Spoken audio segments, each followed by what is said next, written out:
What's up, League of Legends fans? Welcome to the League of Legends Mickey Mouse League, otherwise known as the Classic Championship Series. This is the analyst desk for Week 6 of the CCS. My name is Lindor. Here today with me are Orion and Sultan, as well as a special guest from Sensei Squad, Aquatic Bear. Thank you all for being here with me today. Aquatic Bear, thank you especially for joining us. Thank you. Thank you. Awesome. Well, we've got some hype League of Legends matchups on the ledger for y'all tonight. The first match is Hard Hat Zone versus Dorado Gaming. That's going to be on the main stream tonight. And it is a battle for second place. Hard Hat Zone right now are sitting at second place. Dorado Gaming sitting in third. And if they do grab a win here against Hard Hat Zone, they will be dethroning them and taking the second place spot for themselves. So looking at these two teams, Hard Hat Zone, we've talked about them being one of the top two teams for quite a while here in the Wednesday conference. And so looking at Dorado Gaming, Orion, do we think that they're at the same level of play as the other two teams at the top of these standings here? I think for the first 3 or 4 weeks of the season, I think Hard Hat Zone definitely was probably a very top tier team. But the last couple of weeks, they've actually been faltering a little bit. We saw them drop a game to TA Light. We saw them drop a game to Collective. Mm-hmm. And they're not the dominant powerhouse team that we've been seeing them through lock-in in the first couple weeks of the season, like DNX has been. So at the beginning of the season, I very much would have said, yeah, like Hard Hat Zone, DNX, those two teams are probably the top tier teams. But now that we're the middle way through the season and Dorado Gaming has been improving a lot over the next coming weeks, I feel like this matchup's going to be a lot closer than a lot of people would have predicted if it was a couple of weeks ago. All right. Well, yeah, we'll see after this game if Hard Hat Zone are still sitting pretty at second place or if maybe they get taken down a notch here. Sultan, let's say, for the sake of the conversation, that Hard Hat Zone do win tonight. That would, cement themselves and DNX at the top of the standings. How much of a gap do we think there is between those two teams and the rest of the pack here? I feel like, at least from what I saw from the games, I feel like Hard Hat is still better than most of the teams in this group. But I feel like DNX is kind of on their own tier right now. I think it would be like we wouldn't do justice by putting them in the same tier because they've been looking more dominant. I think even on stream last week they were just they were against TA Knight if I'm not wrong. I casted the series. I don't even know why I'm asking, but they just beat them down and it was really dominant. And on the other hand, Hard Hat, they did drop a game to TA Light, and when you see DNX 2-0'd really hard against TA Knight, and then TA Knight did beat TA Light, so it's it just kind of goes on. So I feel like DNX is really good, Hard Hat is good, and then the other teams are still trying to find their footing in the league, where they're gonna place. All right, so maybe not as much of a gap between the top two and the rest, but definitely a gap between DNX and the rest of the squads here. And yeah, you're absolutely right, Sultan. Hard Hat Zone came roaring out of the gate, and in the last couple of weeks, they've dropped some games. They've allowed some series to go to 3 games. They have still won those series. They're still undefeated in match score, but did unfortunately have a couple losses there. Seems like they're struggling a little bit more than when they started out the season. So do we think that people are starting to figure out Hard Hat Zone here, Sultan, or do you think that maybe they're not as good as we thought they were when they first came into the league? I think this was something that I said when we I think first did the analyst desk. I feel like from what we heard from Llama, I think it was him on the CC Zone first. Yep. They've been playing together for a while, and the teams about that has been playing together for a long time is that okay, they have the synergy going on, but there's also not as much place to improve as these other teams. So them starting really strong just from the get-go was something expected, and they're still a really good team, but I'm not really surprised that some teams surpass or kind of catch up to them moving on. Yeah, we're seeing some teams, like you say, catch up. They're able to, develop more as a 5-man unit and are starting to look a lot more strong. So yeah, Orion, do you think that's true? Do you think it is just other teams starting to build up synergy and catching up to Hard Hat Zone, or is it more this team maybe not having as much focus the last couple weeks. What's your take on this one? I do think it's pretty natural for teams that haven't been practicing for as long time to reach maybe like a higher ceiling where like as hard hat zone where they've been together for such a long time, like they could have potentially already reached their ceiling, and they might not have had someone to actually challenge them to be a better team. Now that DNX is performing so well, like I feel like hard hat zone definitely has to take every step of the way with like a much more focused and much more a better preparation. I feel like the last 2 weeks, especially against TA Light, I believe they did have a sub in that matchup. They had alternative playing in the AD carry position, and they had I think BBB mid only playing in the mid lane. So they didn't have their full roster for that matchup, and then I believe against Collective, I think they had their full roster. So like dropping a game to a team that has been underperforming so far in the season can be a bit of a sign of worry, but I do think this hard hat zone will pay some respect to this Dorado team, and should come into this match much better prepared. They do have their full roster here available tonight for them, so hopefully they'll be able to perform. But at the same time, Dorado Gaming, while their schedule has been relatively weak so far in terms of the matchups they have played, they are picking up some pretty solid wins, but Dorado Gaming, they do have a pretty tough schedule kind of the rest of the way out. Yeah, I love that you touch on that, because that brings me right into our next point. Dorado Gaming, they come into this series sitting at 8-4, not doing too bad. Solid third place team right now in the Wednesday standings. But Orion, you're absolutely right. Some of these wins have come against some of the bottom ranked teams in the league. They've taken a series off of Zeal Blue and also against Blue Esports. Apparently, if you have Blue in your name in the CCS, you're not faring too good this year. And a third win was a forfeit from Red Panda Gaming. So given these kind of weaker opponents that they faced and even the free win that they got there, Sultan, do we think that Dorado can come up against Hard Hat Zone here tonight, take them in this series, and maybe cement themselves into that second place spot? I think it's a possibility. Like, thinking that teams, although like we said, it wasn't their full on starting roster, or like not everyone was on their main roles. They did drop some games, and like Dorado has been playing pretty consistent. At least they're playing better than what I expected from them coming into this split. So I think they have a decent chance at like probably beating Hard Hat. I would still expect it to be a 3-game series. Okay. Like even whoever wins the game.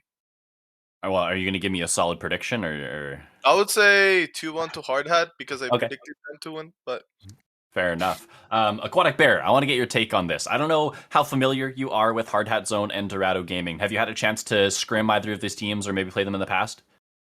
No, I've not. I will say though, I'm previous alumni of Dorado Gaming, not the current rendition that you see here, but the OG group. I was, with Hoshi and Zol for the beginning of pretty much what the boom has become of Dorado. So my heart kind of goes out to them a little bit in this series, but I will say, I'm also a big fan of the underdog story. You got to cheer on the underdog, and a lot of people, and from what I've seen, in these picks, it looks like a lot of people are voting Hard Hat, and on paper, it does look like a Hard Hat, win. But my heart always goes out to the underdog, and I genuinely think that the boys in Dorado put a good effort in putting in work and making sure that their players are ready. So whatever happens, but I do hope Dorado wins this.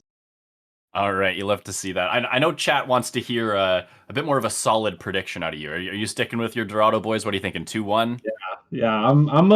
I'll stick with a 2-1. Yeah. All right, 2-1 sweet. Dorado. Love to see it. Orion, you are charged with the task of breaking the tie here. Who you got in this series?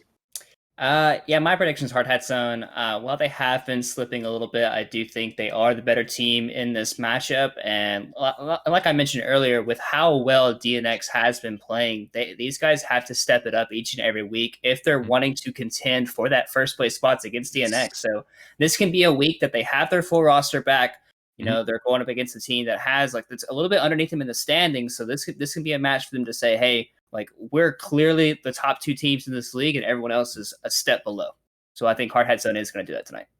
Fair enough. All right. Well, it is an opportunity for the Dorado gamers to maybe prove themselves, prove all of my analysts wrong here and win one for their boy Aquatic Bear, maybe. But moving on to our next series here tonight on Wednesday, we've got Blue Esports Fire versus Zeal Blue. Speaking of the boys in blue, this is going to be a feature of the battle at the bottom of the table a little bit here. Blue Esports Fire taking on Zeal Blue, who have yet to win a best of 3 this split, unfortunately for them.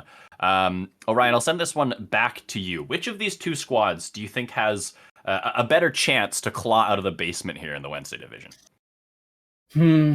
I think it's pretty easy to say Blue Esports Fire since they've already won a series, but I do think Zeal Blue, especially with like the one game that they played in lock-in tournament, like they showed some promise in that lock-in, so like, they definitely know how to be a decent team. Unfortunately for them, they haven't quite been able to string together like enough wins or like enough like consecutive games where they're like looking at like potentially winning a series for them. So, and also, with some of the teams they've already played, they've played against some pretty good opponents, but this is the week for, both of these teams to really say, hey, like, we're trying to get ourselves back up into that playoff contention, especially Blue Esports Fire. Like, they really need this win to even try to consider themselves for be a playoff contender. And that's who I'd say Blue Esports Fire does have that slight advantage, probably just because of that reason. Yeah, I mean, I remember Orion, yourself, and maybe even Brankles as well were talking really highly of Zeal Blue coming into the season. We did get the pleasure of casting them in the lock-in, and like you said, they looked pretty good. So, yeah, maybe they're still trying to figure out some issues on the Rift. Unfortunately for them, it's getting a little late in the season to try and make a run. But yeah, all right, we'll see if Blue Esports Fire can be the team to maybe squeak into the top 6, try and make a run at playoffs. Because, we're moving into the second half of the CCS spring now, and they're both looking a little bit unlikely to make a push there. So we'll have to see if they can make it happen. Sultan, for underperforming teams like this, and Aquatic Bear, I'll hand this one over to you as well as a player, but we'll hear from Sultan first. What do you think is the best strategy here to kind of get them going when they're suffering so much? Is this kind of an option of going for maybe some spicy cheese picks to try and get some wins that way? Roster swaps? What do you think is the best way? Well, I don't know. Blue Esports is like an awkward team in my opinion because I don't know how many people like follow other leagues here, but like they also have a team which is like I think almost the same roster in BOL, and BOL was running their like mid-season tournament for Platinum yesterday, and like they were able to take down CB Rush, which is like if you have been in the plat scene at least for the last year, they won like almost 7 leagues in a row or something. And like they're not the same roster, but they were able to beat them in a best of 1.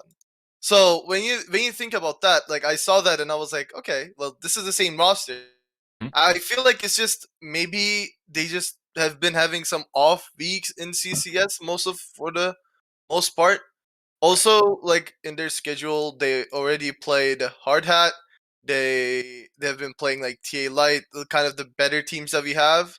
So I'm expecting them to like pick up more wins moving on, but I don't think they need like any spicy picks. I feel like they just need to pick whatever they're comfortable with, and I feel like they'll eventually like kind of get their footing. Just kind of, keep doing what they're doing, try to trust the process and trust that eventually they will start picking up those wins, right? Yeah. All right. Aquatic Bear, I want to pass this one over to you because as a player, as someone who maybe has been on a team that's struggling a little bit, and obviously it's different for every team, depending on the scenario, what would your advice be for some of these teams who find themselves at the bottom of the standings here? Yeah, so thank you for throwing the question off to me. I definitely think that one, it really depends on your management, and if your management and the people around you are willing to commit.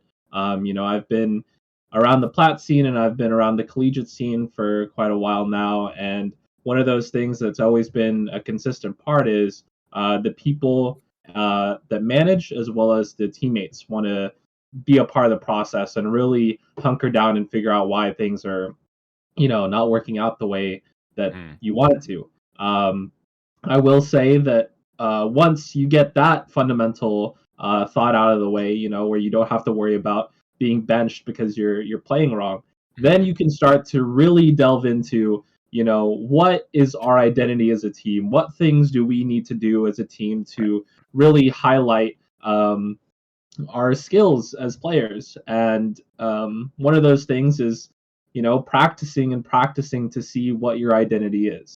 And from there, I would say, it's getting to the later parts of the season. So you definitely need to find that identity and pretty much stick with it. It's not really the time to try and, do super crazy picks unless that is your identity, So my biggest advice would be, one, just be able to make sure that you can hunker down as a team and you all have the same goal in mind. And then two, try and push and push to be able to shove your identity down your enemy team's throats. Right. Yeah, I think that's great advice, and I love that you start with talking about management around the team and different systems, because I think creating that environment where people feel safe to problem solve without, like you say, maybe getting benched and without feeling attacked by some of their teammates definitely goes a long way in terms of actually resolving those issues and moving towards improvement as a squad. So fantastic advice there. Thank you, Aquatic Bear. I want to move on to predictions for this team. Blue Fire Esports versus Zeal Blue. Sultan, I'm going to pass this over to you first. Who you got? Yeah, I think it's going to be a 2-0 for Blue. I'm hopeful. They're both blue. Which Oh, well, Blue yeah, Blue Esports. Okay. 2-0, simple as that. Orion, what about you?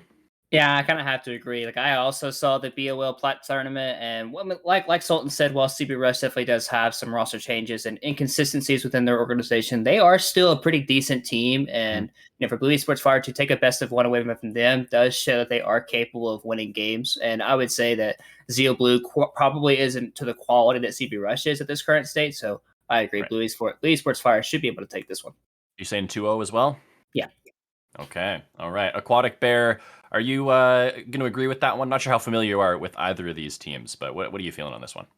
I will preface this by saying I do not know these teams too well, but I did end up receiving a video of a coaching session from one of their coaches. So that's one of those things where it's a slight favor, but I don't know. I think regardless, I think from what I've heard from all of y'all and kind of looking at the stats, it does look like Blue Esports is gonna pull this one through. Right. But that's not to discredit Zeal Blue.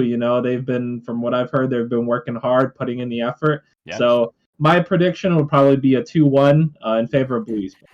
All right. Well, we'll see if Zeal Blue can play the upset and get their first victory here in the CCS Wednesday League. But Blue Esports Fire definitely are still looking to get those wins, try to make that climb to 6th place. They're currently sitting only one game out of 6th. So definitely, still in the running. It might be a long shot, but they definitely need to keep getting those dubs and try to make their way towards those playoffs. But moving on to the Thursday conference on the mainstream, we've got Goldfish Gaming versus Horizon Gaming. And last week, the Goldfish Gamers got everything they wanted against PGO. They took a very calm and confident 2-0 victory.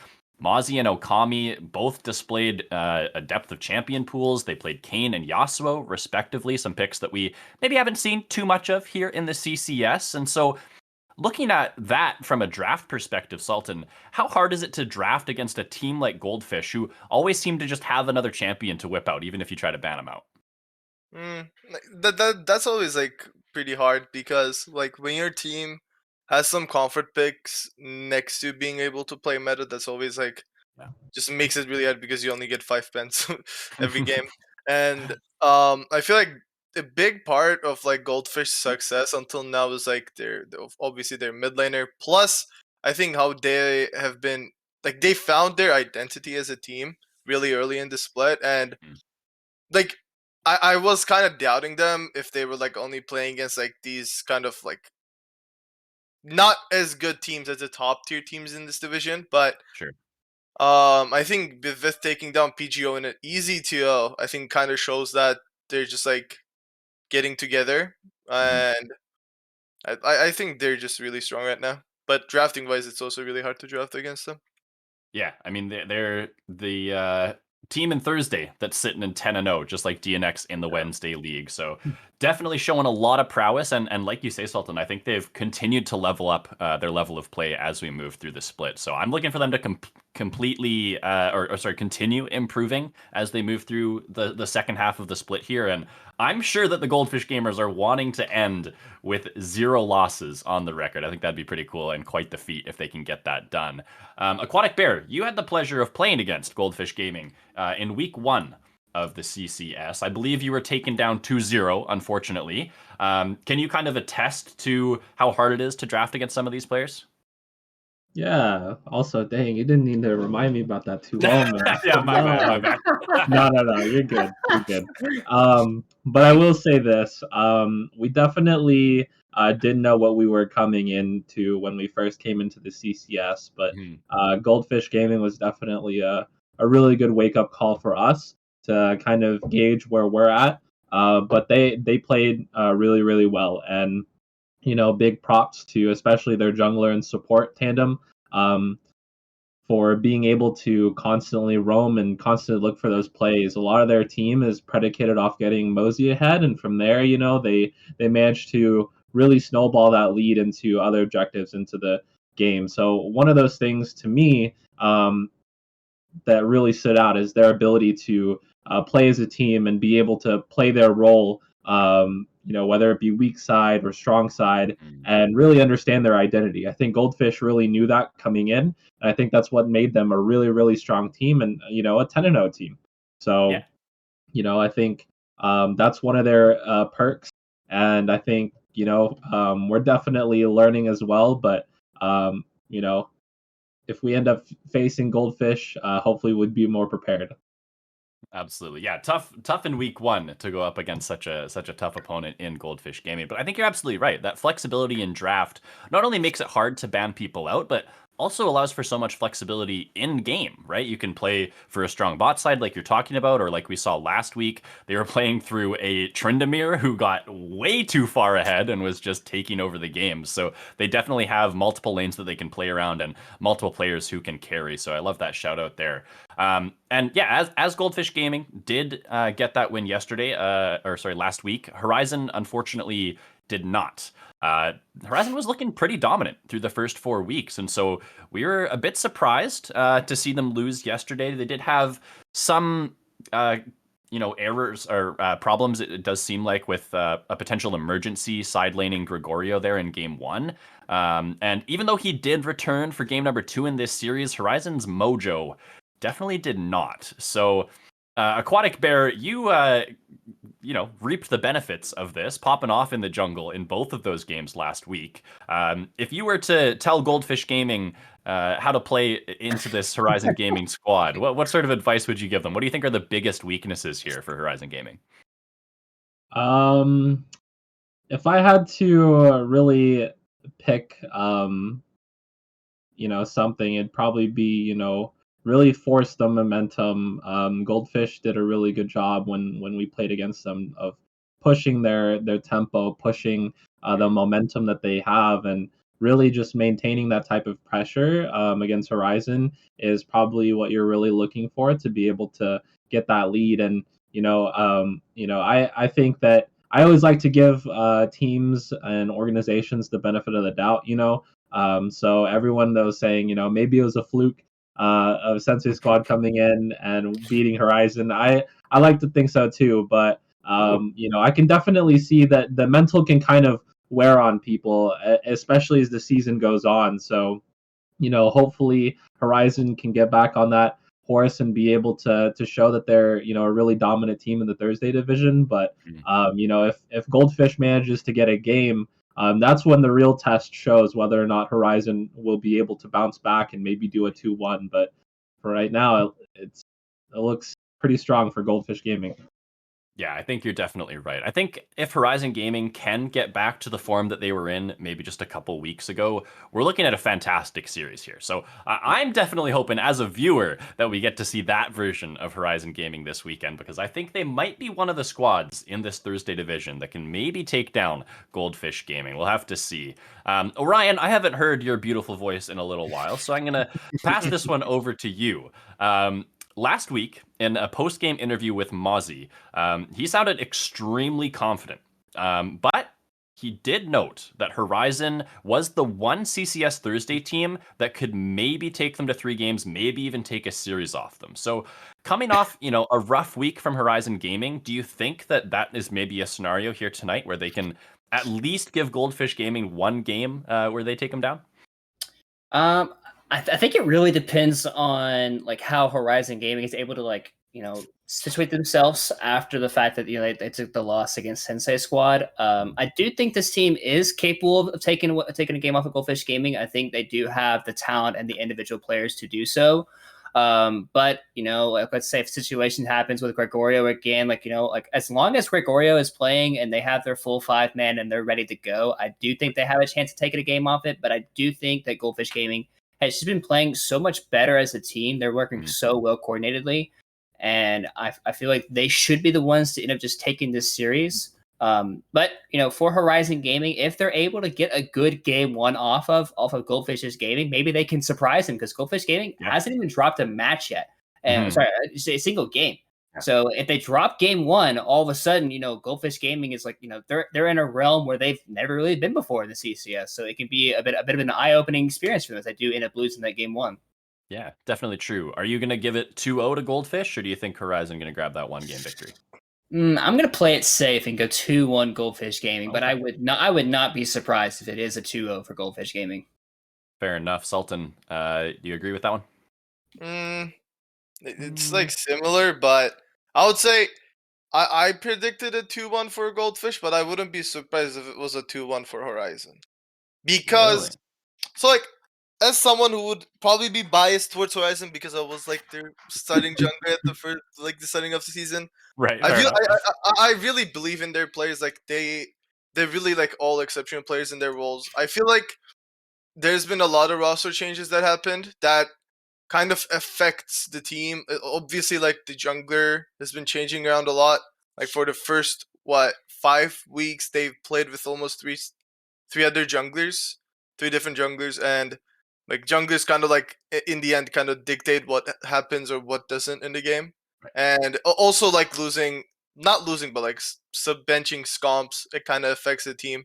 Mm-hmm. So I feel like that kind of held them back a little bit in especially the latest weeks, but I still believe in them. I wouldn't be surprised at all if they beat Goldfish here, but again, it's really hard to make a case for Goldfish to just lose this series. So, do you think that Horizon is a team that if they can figure out some of those issues that you're kind of alluding towards, that they can make a run for maybe second or even first in the standings?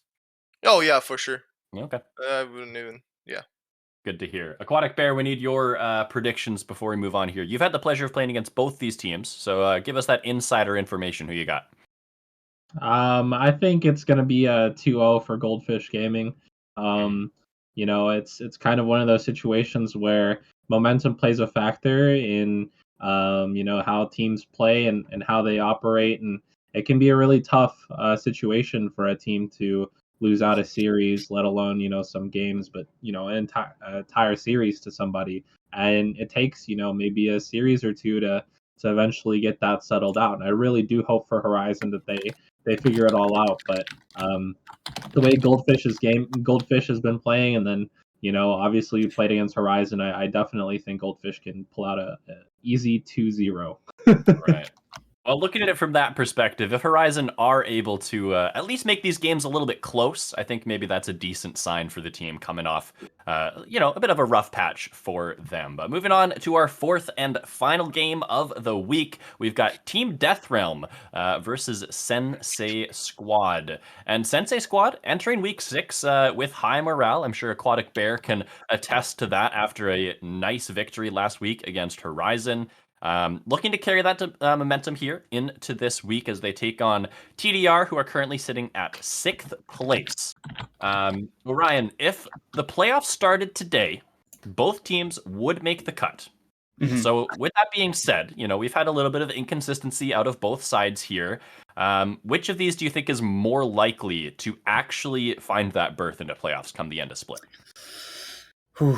I think both of these teams right on, I would say, the very, very cusp of the playoffs. Especially since they're already kind of cementing themselves to be a playoff team. I think for this personally in this matchup, I do think Team Death Realm has like a slight edge. Like I'm talking like 55-45.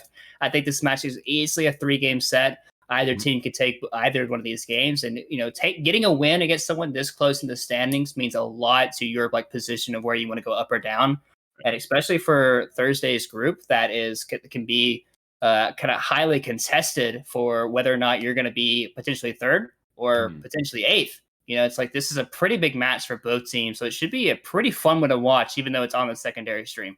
Yeah, I think it's going to be a very close game. A lot of the line for Sensei Squad, too. If they win this game, depending on what happens with Shadow Z's series this week, they could take second place if Horizon Gaming do fall to Goldfish Gaming. So definitely an important game for Sensei Squad and for TDR, a team that's sitting at a modest 6-6. Sultan, this team did have a more difficult first half of the schedule. So they've already faced PGO. They've already been beaten by Horizon. Looking into the second half, do you think this is a team that can make a resurgence and maybe stay at 6th place or even better as the split progresses? Yes, but also just losing to the best teams in the group is kind of makes it hard to predict because Right. you'll never know. Like you can lose to a really good team, but you can at the same time lose to a really bad team too. So I don't know. I think they're just like kind of like this match will kind of show what side they're closer to. If they're like an actual like decent playoff team that's gonna make the cut, or did they just like pick up some wins against like easy to beat teams? In my opinion. For sure, yeah. If TDR win this game on the opposite side, they'll be just ahead of Sensei Squad, sitting at 3-3, both teams. And again, it depends on what Shadow Z happens, but that would mean that they're at the very least tied for 4th, possibly even tied for 3rd. So that'd be a massive jump up the standings for TDR. So definitely both these teams gonna be looking to get some wins here in this match. I think that you're absolutely right, Sultan. It's definitely going to determine a more accurate portrayal of both of these sides. And now I want to go over to Aquatic Bear, get a little bit of some information here as we are seeing, it is of course Sensei Squad's jungler here. Last week, Aquatic Bear, we already talked about, how you got that victory against Horizon, and you even said that maybe it was a little bit unexpected for you guys, and I think that was kind of the general sentiment around the community after seeing that victory. So, your post-game interview with, our post-game interview with Matrix Shadow, your AD carry, he said that Sensei Squad doesn't consider any of the Thursday teams unbeatable. So who has been your most difficult opponent so far, and what are your expectations for the team as we move through the second half of the split here? So I will say, I'll definitely give a lot of respect to the top 2 teams on both a Wednesday and Thursday. We played against DNX in the lock-ins, and then we played against Goldfish Gaming the first day into the CCS. So we really did get kind of the wake-up call really early. But like I said, it's definitely time is on our side. And time is really the determining factor for a lot of these teams, whether or not these teams can hold out and maintain that, strength throughout the entire season. Because, you don't want to pull, a Patriots where you go undefeated in the regular season and then you lose in the Super Bowl, So a lot of these teams, they definitely need to keep up that pace and continue to grow. As for my guys, they've been putting in a lot of work. I'm sure Team Death Realm is as well. But it's a matter of who puts in more work and who puts in the prep necessary. And for my guys, they continue to put in countless amounts of work. They continue to try and hang out with one another, and that type of environment is what fosters people to really grow and take on a new form. And that's kind of what you saw with Horizon Gaming. Originally, as Matrix was trying to banter, about he didn't see anybody as he saw something like Horizon was one of the weakest teams. Now, realistically speaking, I would say that we kind of go in with the same mentality that each team is a really, really strong team. Right. But on the other side, right, we don't want to have that mentality of because they're a strong team, we're going to play afraid. No, we're going to play the way we play. We're going to play strong. Maybe we'll look for some surprises here and there, but we play to each other's strengths and make sure that we can back up each other's weaknesses. So time will tell, but it'll be an exciting match for sure. I love to hear that. Aquatic Bear, you just made me a Sensei Squad fan. I love that attitude from the whole squad. Obviously, you seem to be on the same page. And as we've seen, not only in League of Legends at all levels, but also in traditional sports, it's definitely about peaking at the right time. We've seen teams be not that great, just barely scrape into playoffs, and then all of a sudden everything clicks for them heading into playoffs and they make a deep run. So I think you're absolutely right. It's about not giving up, about making sure that you can problem solve together as a squad, keep grinding, keep making sure that you're all on the same page and wanting to play it with the identity that you have forged. So love to hear that. We need predictions before we end out the stream. Let's go Aquatic Bear first. I think we know who you're probably going to predict here. But Sensei Squad TDR, who you got? Let's just say 0-2 T. No, I'm just kidding. So I just wanted to catch you off guard a little bit. I will say, from the immortal words of my resident top laner, in every single series that we end up in, it's easy 2-0 as a banter statement, but it'll definitely be a hard fought one. So. Fantastic. Love to hear it. Definitely excited to see that game come out tomorrow. And I mean, even the other one. I think both these Thursday matches are going to be bangers. So don't miss those. Sultan, I'm coming over to you here. Who you got in this matchup and what do you think separates them from their opponents? I just feel like after looking, okay, I took TDR in pick'ems, but I did them earlier. I just like, the more I look, I think Sensei kind of looks better.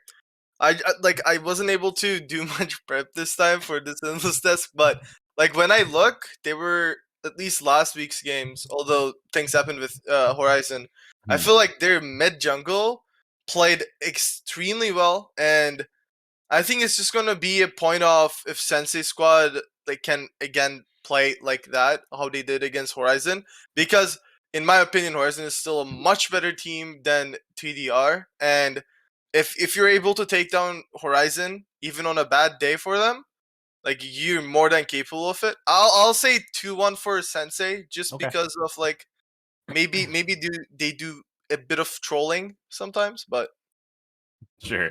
Fair enough. Little nod there to TDR, giving them at least one game. Orion, everyone here pretty much in agreement. I think after that victory from Sensei Squad, people are a little bit higher on this team. Do you think they have what it takes here to potentially make a run at second place in the standings? I think if Sensei Squad is able to pull out a win in this match, and if Horizon Gaming it does take the loss to Goldfish, then they probably will be able to compete the rest of the way for second place, especially with the fact that they've already beaten Horizon Gaming, so they don't have to potentially fight for that matchup, but to be second place the rest of the way. And they've already played Goldfish as well the week 1 of the season, so they've already dealt with the two top teams. Putting them in second place would be a very big deal for this team. All right. Well, But with that said, you think they got the victory here? my prediction is TDR 2-1. Ooh. That is my prediction. I do think this team can play up to their potential. I do see this team being a 3rd or 4th place team, and especially if they're able to beat Sensei Squad, the rest of their schedule is pretty weak, I would say. So I see this being a 2-1 TDR, but like I said, it's like 55-45. Like it could go either way very easily. All right. Very close matchup, it seems. Yeah, I mean, second place on the line, or at least a potential to be tied at second. So lots on the line for both these teams. That is going to do it for the analyst desk here this week. We've got lots of League of Legends action still to come, but we are going to sign off for now. Sultan, Orion, thank you so much for joining me here today, and Aquatic Bear, thanks for making an appearance. Thank you.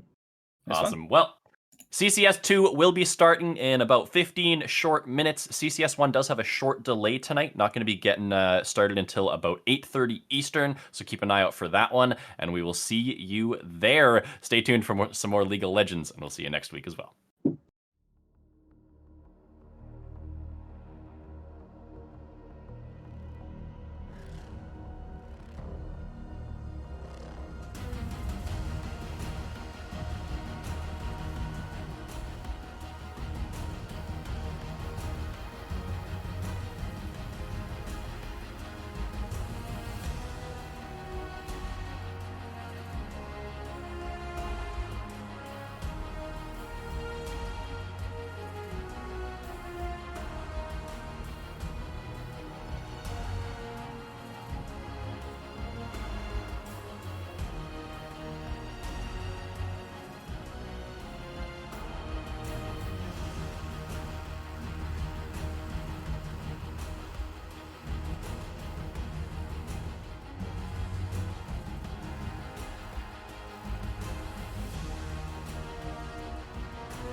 What's up, League of Legends fans? Welcome to week 6 of the CCS. My name is Lindor here with Orion, and we've got some League of Legends coming up here. It's Hard Hat Zone versus Dorado Gaming Omega in a battle for second place in the Wednesday conference. Yeah, and it's weird to say that Hard Hat Zone actually is battling for second place after having such a dominant, first like 4 weeks and, running away at the lock-in tournament. But for the past couple of weeks, if people haven't been paying quite close enough attention, they actually have started dropping games. I will say that the games they have dropped, they have had to use subs in those matches.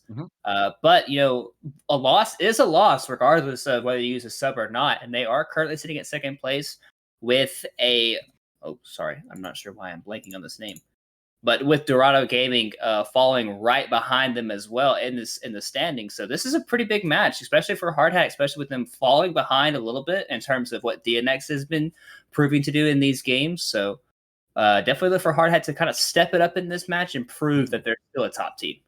Yeah, I mean, Hard Hat Zone, sitting at a 10-2 game record, still have not dropped a series, but yeah, last week we're pushed to 3 games, and also in week 3, so they're definitely not the unkillable Demon Kings of the Wednesday League. That would be DNX, and for Dorado Gaming, they're sitting just under them right now at 4-1 match record, 8-4 in their game score.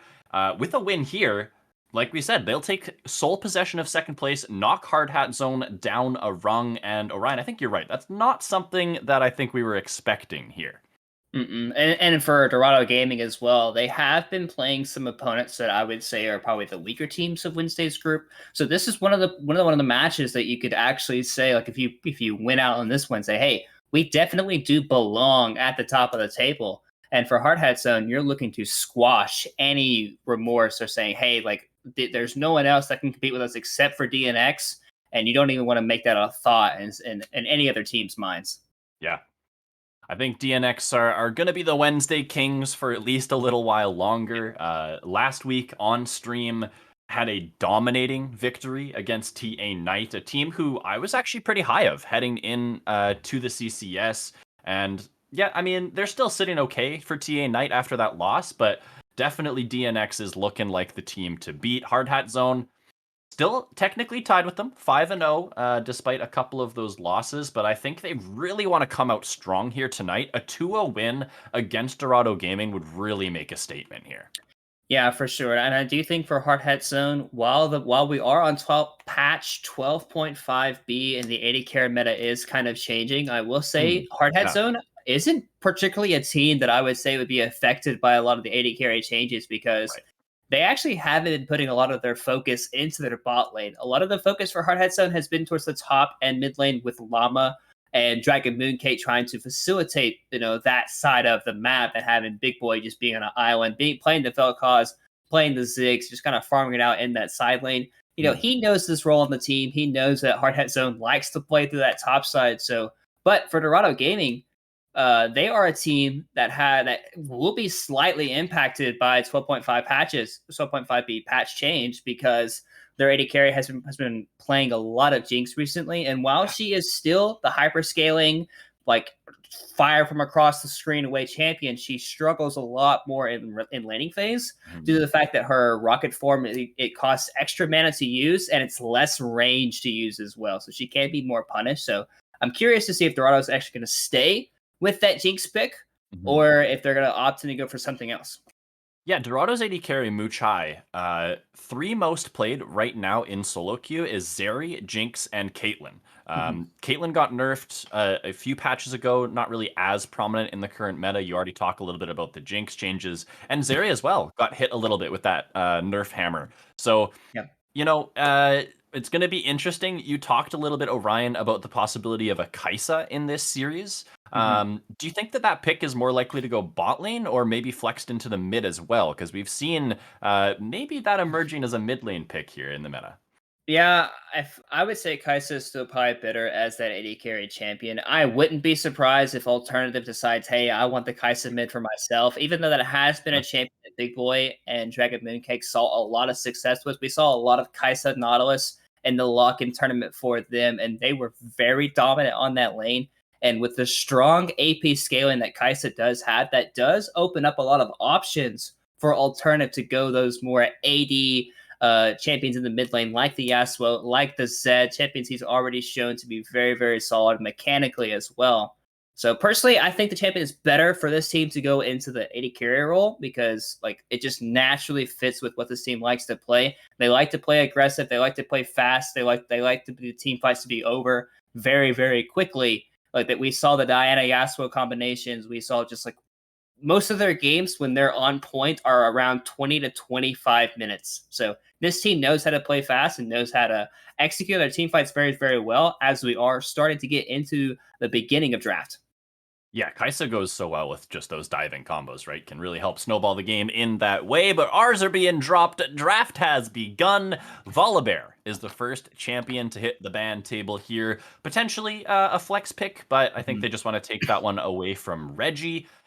I'm really interested to see how the meta starts to shake out, because now that we see some nerfs coming towards the AD carries, who were more commonly banned out previously, now we're starting to see some more focus towards some jungle picks. So Hecarim going to get taken away, the Volibear, like we already said. And Orion, I think that Hecarim, Udyr, Xin Zhao, as that one just comes up, are pretty much the top 3 junglers right now in terms of meta picks.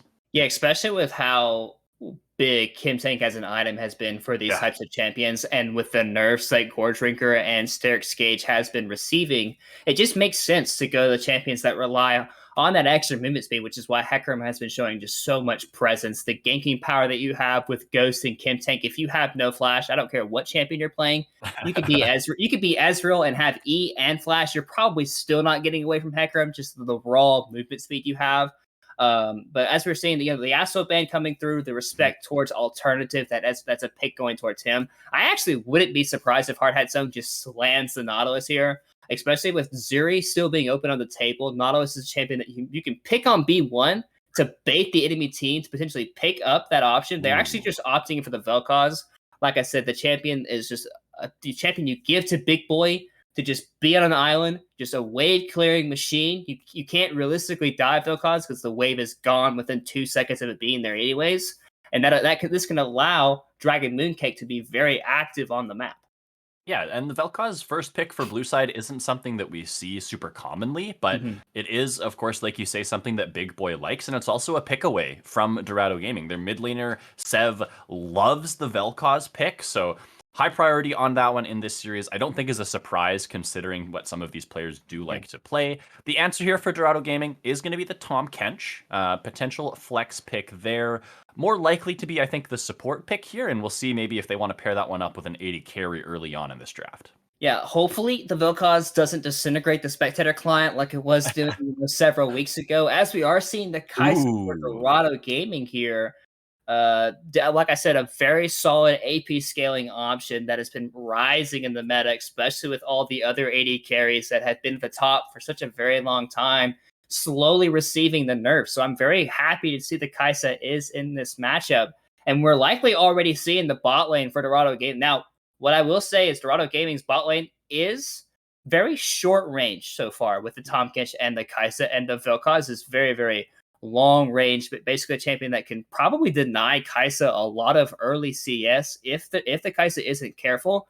And with the Tahm Kench changes, it's going to be very hard for Kai'Sa to even stay away from the Nautilus, which has been a very strong pick for Dragon Mooncake in the CCS. The guy has been a monster on this champion. We're probably seeing a jungle pick here for Llama, as it is a Diana coming in, another pick this is honestly just a running back of a lock-in composition so far that I saw Hard Hat Zone just dominate everyone with. So you can definitely tell that Hard Hat Zone is taking no chances with this matchup. They're saying, hey, we're going to take our bread and butter against your bread and butter, and we're going to prove that we're the better team. A lot of team fight prowess here for the Hard Hat Zone squad. Yeah. We know from previous weeks that they like playing through jungle early on, and Diana, while yes, does have a very strong power spike at level 6, does have some skirmishing and some clearing potential through the early game. The answer here from Dorado is going to be the Jarvan, so something that can get involved early on and also has some engage and skill fighting prowess in its own right. is probably going to suffer a little bit against the Diana just in terms of keeping up in tempo and in clear speed. So I'm looking for Reggie to look to influence lanes more than, trying to keep up in the farm category and get in for invades and things like that. One thing that with the Diana pick here for Hard Hat Zone is that it usually is paired up with an AD champion in the mid lane, and usually is that Yasuo. And so far we are seeing the Yasuo and the Yone taken away. So I'm very curious to see what they're actually going to be pairing it up in the mid lane with. Obviously, Alternative being the player that he is, he likes the style, he likes to play all these spicy picks, whether they're meta or not. So with the Irelia and the Yone bans coming in, I feel like those bans, like I would say the Irelia is more targeted towards Bennett and the top side, and Yone probably more towards Alternative in the mid lane. But I really want to see a strong AD pairing in the mid lane. And one champion that has been gaining a lot of popularity is the Lucian. And the Lucian is a champion that is an AD mid laner that does have the passive scaling from his W that can be a very strong laner that you can use to push out the enemy mid laner and roam with your Diana into side lane plays. So, and it does kind of feel like an alternative champion too, a champion that is kind of flashy, can push out the enemy mid laner and have control of that mid wave, and can dominate the Corki in the early game due to the fact that he can't have a lot of pressure. But one champion that he did play against Corki was Zed, and he dominated that matchup. Yeah, that could be very, very scary. Corki's early game pretty weak, so something that has so much burst potential in the early stages can really take advantage of it. We'll see what Hard Hat Zone want to go for. I like both of those callouts. Lucian can provide a marksman for the team as well. Looks like they're going to lock in the Tryndamere here. Most likely is going to go into the top side for Bennett. Could potentially be a flex, but we will see here with their final pick. With this Tryndamere locked in, Orion, do you still want to see that AD mid laner? It probably would be nice, especially with the fact that you have Diana and Vel'Koz already locked into your squad. If you pick an AP mid laner here, you're very towards very magic heavy, even though you do have the Tryndamere on your squad, which can allow picks. Ooh, actually, the Ezreal. About some mixed damage. Yeah, another like a marksman in that mid lane that can scale very fine into the Corki that does have, like you mentioned, the mixed build. So it can be very hard to itemize against this team because if you go full AD, the Vel'Koz and Diana will just obliterate you in the squad. So very curious to see what exactly the Ezreal is going to be building in this matchup because he is the champion that can potentially build a Ludens or he can just build Triforce depending on like what he wants to do in this game. If he wants the more consistent damage, obviously it's probably more of the Triforce.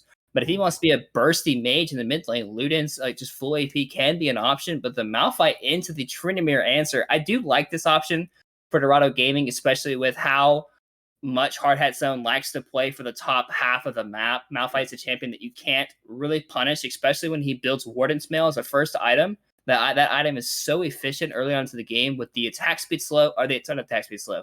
But the attack damage reduction that you have against taking any damage, plus the 40 armor on top of that, can be really good into Tryndamere. Not so much into Diana, because she is pure magic damage. But I do like the Malphite answer into the Tryndamere. I want to touch again on this Ezreal, because are you thinking it might be flexed into the mid lane, and we're going to see mid lane Ezreal here? I think so, especially for with kind of the style that Hard Hat Zone likes to play with. Alternative doesn't feel like a Vel'Koz player. He feels like an Ezreal player.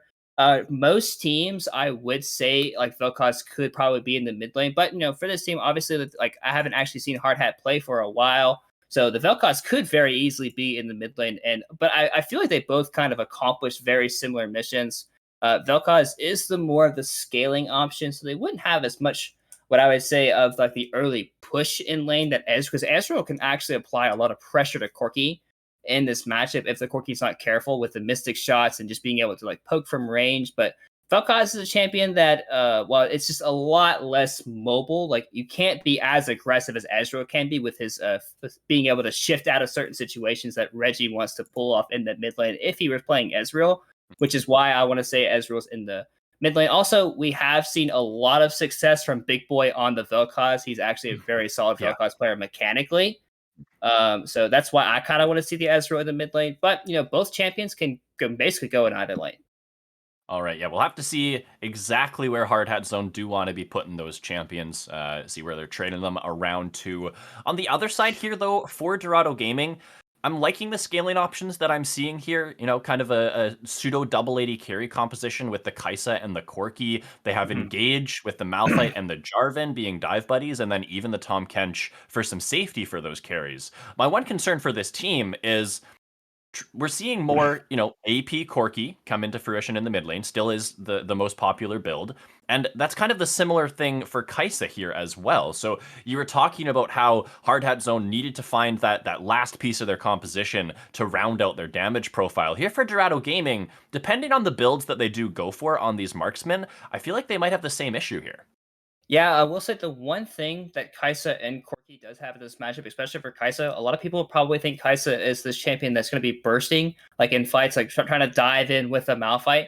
With the new Kaisa build, Kaisa has actually been putting a lot of damage into her W with the amount of ability power that you get from the Naster's Tooth, and it puts a lot of pressure on the enemy team to really force engages before you're poked out of the fight.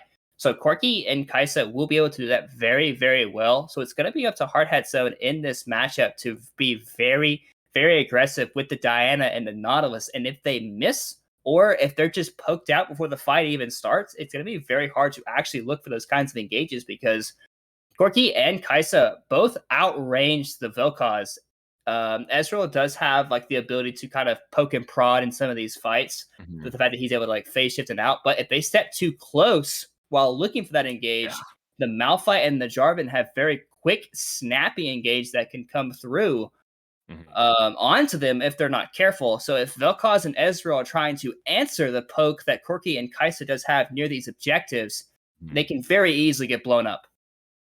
Well, with that in mind, looking at this Hard Hat Zone composition, we're going to want Llama to get involved early, I think, to get the team an advantage. Some of the scaling here for Dorado Gaming is pretty crazy. The new AP Kaisa build, which you kind of alluded to a little bit there, Orion, scales exceptionally well. Same with the Corki, as we've seen. And, Malphite and Jarvan, they're pretty happy to get tanky and get in the middle of these fights. So for Llama in the early stages of this one, Orion, what lane do you think they want to go towards? We are seeing it's alternative on the Ezreal. Big Boy going to be taking the Vel'Koz there. So definitely some gank angles in this bot lane. You talked a little bit about the range advantage that they have, but there's also a Tryndamere on the top side that you kind of want to get snowballing. So what do you think for Llama the game plan should be in the early game? Yeah, see, that's the thing. But the whole thing with Tryndamere Malphite matchup is the second Malphite just gets kind of too tanky. Like, it can be very hard for Tryndamere to even just obviously Tryndamere will have the push, he'll have the priority, but he won't have any real kill threats onto the Malphite. So he'll basically just kind of be like a push wave bot for a little bit, maybe pressure some tower if he kind of gets the advantage. But for Llama in this situation, I would say most likely the play is going to be playing around alternative, the guy that the kind of the mid jungle duo that they've been having so much success with, pushing out mid lane, using the fact that Corki is the scaling matchup and try to apply a lot of pressure, probably even to this bot side if you have the mid push into a potential bot dive, because Vel'Koz and Nautilus have very easy setup with the hook into the knockup from Vel'Koz's E. It's almost a guaranteed kill onto the Kaisa, especially with Diana and Ezreal coming down into that matchup. So probably early on, if you can, and if Malphite just makes a mistake, because most likely Malphite's just going to be playing back. Because he knows that he can just buy a couple of armor items early on and say, okay, Tryndamere, you just, I can't kill you, you can't kill me, we're just going to walk it off. So if Llama is able to be aggressive, then we can make a play in that top side, but most likely it'd be much more efficient of your time to make a play on that bot side. Okay, well, we'll see if Llama can, get things done. Maybe get one of these lanes snowballing, try to head towards that bot lane and get things going for the squad. For Dorado Gaming, they've got to weather that early game storm, get some of their scaling items online, and scale up with this composition. We're going to be jumping into game here shortly. We'll be right back for a short delay here from our sponsors, Pro Comps. Don't forget to use our code CCS. Let me get this right. Hang on a second. CCS25 for 25% off of your first 6 months. We'll be right back with more action.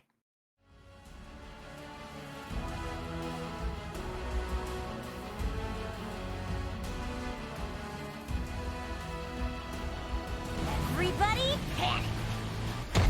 Hold on. I'm about to say something really cool. 3, 41, 9, and lift off! No one dies screaming without me. I feel like I forgot to shoot something.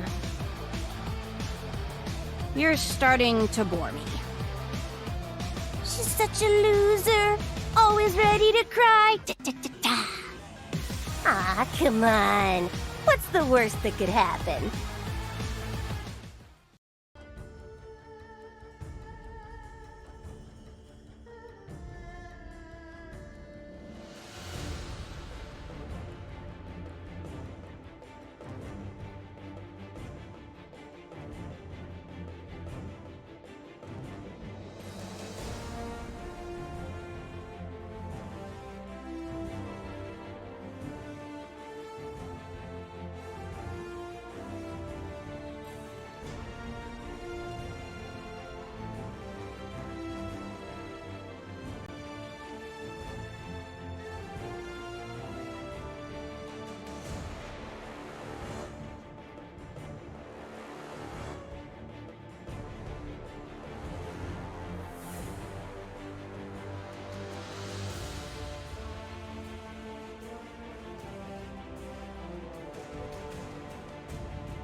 Welcome to Summoner's Rift, everybody, for Game 1 of Hard Hat Zone versus Dorado Gaming Omega. My name is Lindor, here with Orion to bring you this battle for second place. And Orion, in this Game 1, already a few things to note. It is alternative, taking the Ezreal into the mid lane, opting for the first strike strategy here. It is Ghost on Bennett for the Tryndamere pressure, Barrier in the bot lane for Big Boy, Exhaust for Muchai, so no heals in this game whatsoever. And just a little tidbit here, Pepicito with the Shamrock Malphite, celebrating St. Patrick's Day a little bit early here. Hey, yeah, nothing wrong with a little bit of celebration there on their side. It does look like Dorado Gaming's bot lane is seen on a ward, so while they are looking for a cheeky play, it is going to get found out, and it does look like they're actually sending resources into the situation. Alternative, trying to sneak around, they might be able to catch him off guard. Yeah, Dragon Mooncake is going to pretend like he is none the wiser. Walks in, finds the root, and now Alternative is going to be on the flank. The hook missed, though, from Dragon Mooncake, clipping onto the corner there, but Muchai is going to be the target. So far, no summoner spells have had to be expended. The second hook will land true. Exhaust, or rather Ignite, is down, but Naysayer with the flash, the last Q from the Vel'Koz, gonna keep him alive. Alternative has to TP back into the mid lane. It's an Ignite and Teleport for the flash out of Naysayer. Yeah, and that's just a situation where, they decide that investing that time into potentially getting a kill in that bot lane is more worth than having Alternative having that pressure in the mid lane. So initially, we are going to see Corki having to push in this lane, so due to the fact that he was just in lane already. But the same thing goes for this bot lane. Kai'Sa, while she is already very short range, there's no way she can ever approach this wave. Out of the fact that she is probably going to be a level down, and Vel'Koz has such a big range advantage on Kai'Sa. Yeah, Muchai didn't have to recall, so we'll be able to pick up this crashing wave. Naysayer as well is back here in the lane to pick up the XP, so hopefully for them, they won't find themselves too far behind in terms of experience there. Up here on the top side, looks like Bennett is getting the first push as kind of expected in this Tryndamere matchup. Really wants to take advantage of what he can do through the early stages before he can get some of those items onto the Malphite mid lane, though. Arcane shift forward from Alternative. It's just going to be the Valkyrie from Sev to get away. Llama doesn't waste too much time there, is on his way towards the top side anyways, so that investment really doesn't lose him too much. Yeah, as long as Corki has the Valkyrie in this matchup, there's no real way for Diana to ever get on top of him, so he should be relatively fine in terms of, wanting to scale up, wanting to hit those item breakpoints as quickly as possible for his team. And, for Llama, he already had all of his bot cans cleared up, so making that pass through mid really isn't a big deal. They should already know, as Naysayer is potentially looking. Hook lands. Nice hook on to Muchai. That's going to be the Q landing from the Vel'Koz. Gets the passive proc off as well. Very positive trade here for the Hard Hat Zone bot lane. The wave is potentially going to freeze here for them. We'll see what they want to do with this. It looks like Dorado want to call Reggie into the area to potentially try and break this freeze, but the Vel'Koz doesn't have the easiest time freezing waves. A lot of AoE spells coming out, so hook going to land though. Reggie's still here in the area, has not recalled just yet. Nice flash from Dragon Mooncake to get away from the flag and drag. So the gank there will grab the summoner spell out of the enemy support. And that's a pretty big feels bad there for Dragon Mooncake, having to actually blow his flash because he wanted to hook the Kai'Sa, because the hook lands on Kai'Sa, that's pretty much basically a guaranteed kill. But unfortunately for him, he drags closer to the Tompkins with Jarvan IV being in the area, as we are seeing Alternative trying to get aggressive in this matchup, but it's not really working out so well for him. Yeah, has a little bit of a CS lead here. Actually, no, I'm completely wrong. Seb's going to pick up all this wave and be actually ahead just a couple. And Llama still looking to pressure around this mid lane. Did do the full clear, plus the top lane Scuttle Crab. There's no gank to be had here in the mid lane, so we'll just grab the first reset. Reggie on the other side skipped a couple camps here and didn't go for the Krugs, so is about a camp behind. But as I mentioned earlier in draft, this Jarvan really wants to be influencing lanes more than he wants to be hard farming. So we'll see if he can get an angle here into the bot side. Flag and drag over the Dragon Pit is a nice path to go for. He's snuck into this Tri Brush, but the Hard Hat Zone bot lane are just recalling. They're going to get right on out of here and not going to be any sort of gank angle there. Instead, Reggie might look for the first Infernal Dragon of the game. Is onto that one right now. Yeah, they had some communication. Someone on Hard Hat Zone pinged that he would be on his bot side camps. So Hard Hat Zone taking time to just get a reset off, making sure that they're able to get back on the map at a decent time. But what this does mean is that they do have the bot pressure for this drag. Llama's looking for it. In, and he finds the smite steal. What an absolute legend. They are sneaking in, grabbing that smite, and now Alternative is trying to save his jungler pal. Not going to be able to do so, and now finds himself caught between four. Will go down, not finding the arcane shift over the wall. Dragon for two members of Hard Hat Zone. I mean, I think if you're Llama, that's a worthwhile trade. Maybe he wishes Alternative didn't also have to give his life over, but they did secure the dragon.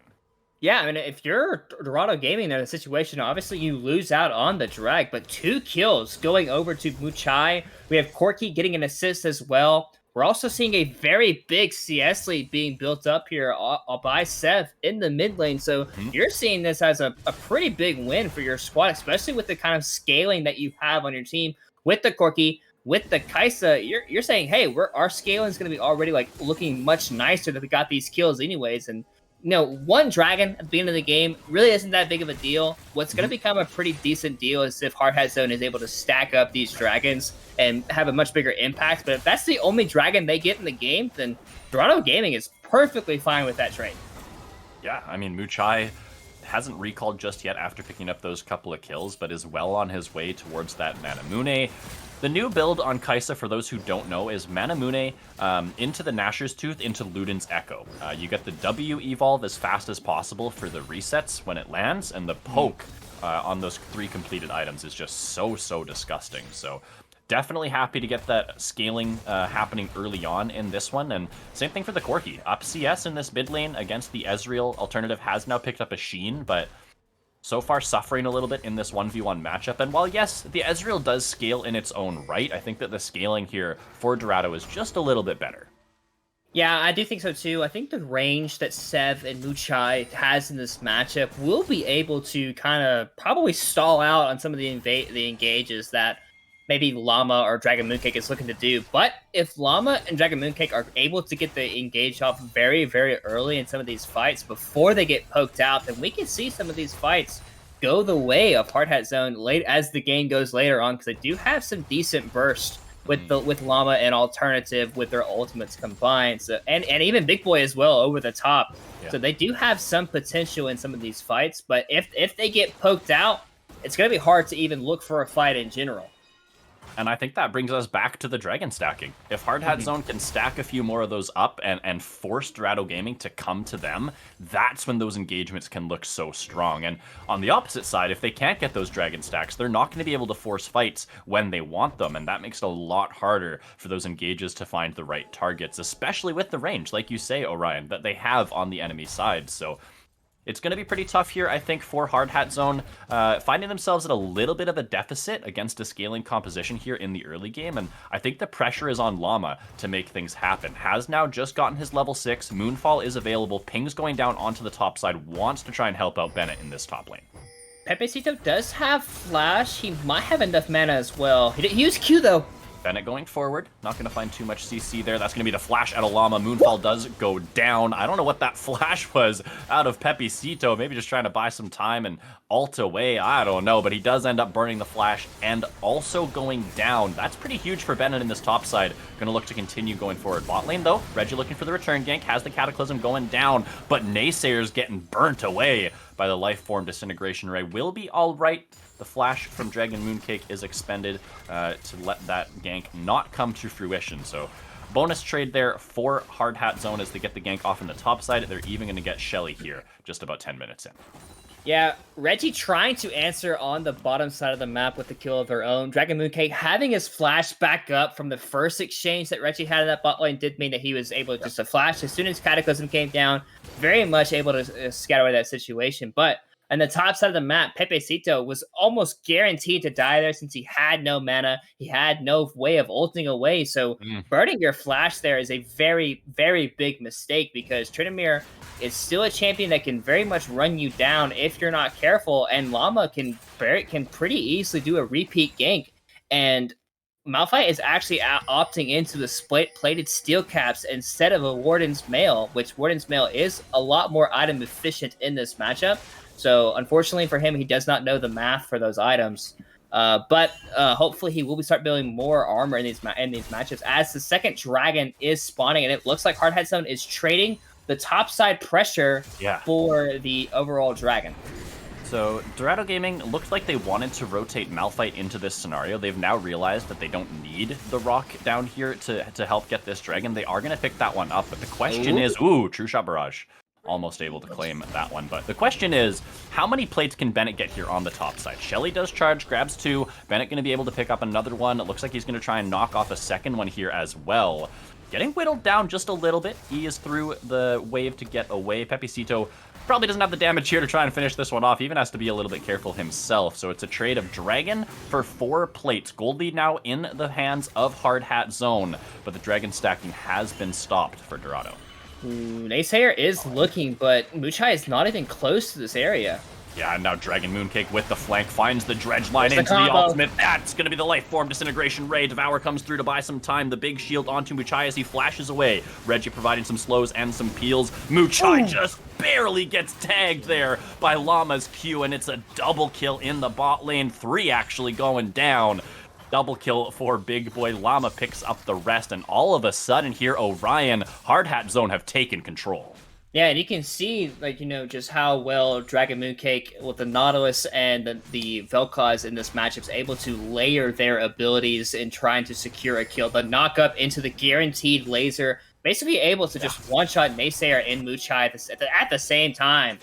And then when the Llama using the Lunar Rush to dash onto the Jarvan to get the extended range on his Q onto the Kaisa, guaranteeing another kill on top of that, as we're seeing the first tower of the game being taken in the bot side, and also the tower at top lane is also very low.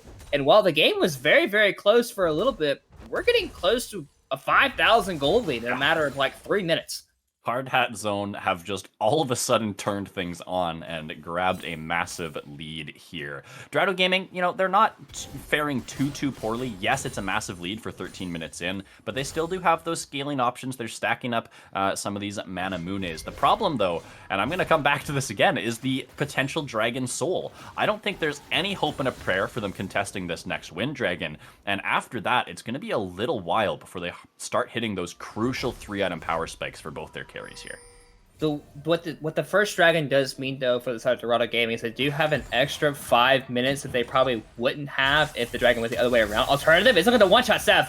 Oh my goodness, look at the damage coming out. Alternative flashes forward, gets the Q off. Sev trades flash as well, but unfortunately, he flashed in a straight line, so he still gets hit by that skill shot.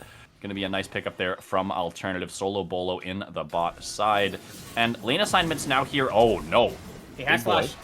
Has flash to get away, luckily for him. It's going to be the depth charge from Dragon Mooncake. Do they want to try and turn this? Big Boy has ultimate available if he wants to burn it. Llama in the area as well. Flash available on this Diana if they want to go for it. That's going to be the Ray out of the Vel'Koz. Oh my goodness, what are you doing? Llama under tower into 3, has the Zonias to buy some time. Dragon Mooncake now is tanking the tower, but he's going to be the sacrificial lamb. It looks like Hard Hat Zone may have just thrown their lead away. 1 goes down, 2 goes down. Dragon Mooncake will be the 3rd. They've just handed 3 easy kills and a couple shutdowns back over to Dorado. Llama just getting a little too aggressive. He realized he had the stopwatch in inventory saying, hey guys, I can go pretty deep here and be safe. But he just went a little too deep for the rest of his team to be able to follow up with that play. And while the gold lead is still 3,500 gold to the way of Hard Hat Zone, the gold back for them is feeling pretty good for the scaling team of the Corki and the Kaisa here. While most of the kills and assists did go over to Reggie, they still, what this does mean is the accelerated pace of the game is going to get a little bit slower here for Hard Hat, because they have to deal with the resets, they have to deal with their waves being pushed back out against them. So the game is going to get a little bit slower for the next couple of minutes. We are seeing Dragon Mooncake in the top side of the map. They really want to get this top tower down eventually. It opens the map up a little bit for Bennett to have maybe just a little bit more pressure to apply in these side lanes. But for now, everyone's just kind of going back to pushing their lanes, resetting, and the game is probably going to hit a standstill for the next couple of minutes.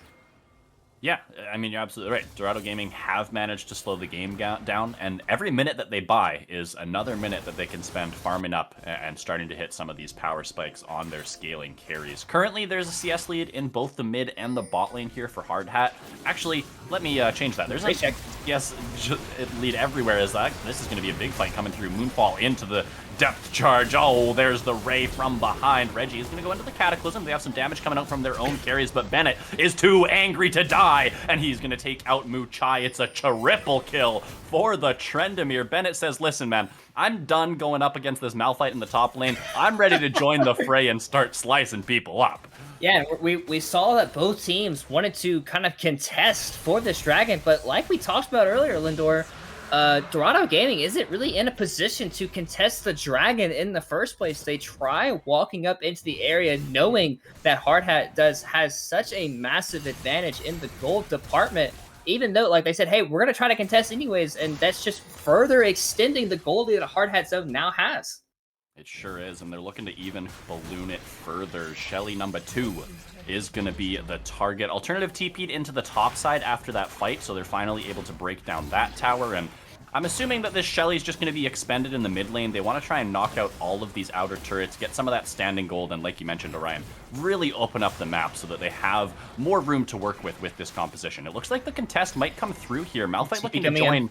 Doesn't have ultimate available, but yeah, 5 members here for DOG. Muchai with the Killer Instinct into the middle of the fight. Big Boy is going to go into the Zonias for a moment, but will be going down. Cannot get away from that scenario. Nice answer here from Dorado. They smell that play out, and they're able to chase them off. They're going to steal away the blue buff here. They're going to steal away the Rift Herald as well, it looks like. And while, yeah, Bennett is pushing on the bot side, he got most of that tower, or at least 50% of it. Not going to be able to find too much more with the pressure. Yeah, Alternative is trying to get a little spicy here, trying to poke out, see if he can land some of those mystic shots. Kaisa does have flash. Naysayer might have to eat over the wall, but Alternative didn't actually walk into the pit, so he didn't realize Kaisa was still stuck there. So unfortunately for Alternative, not able to blow that cooldown away from the side of Dorado Gaming, but still a nice couple of kills.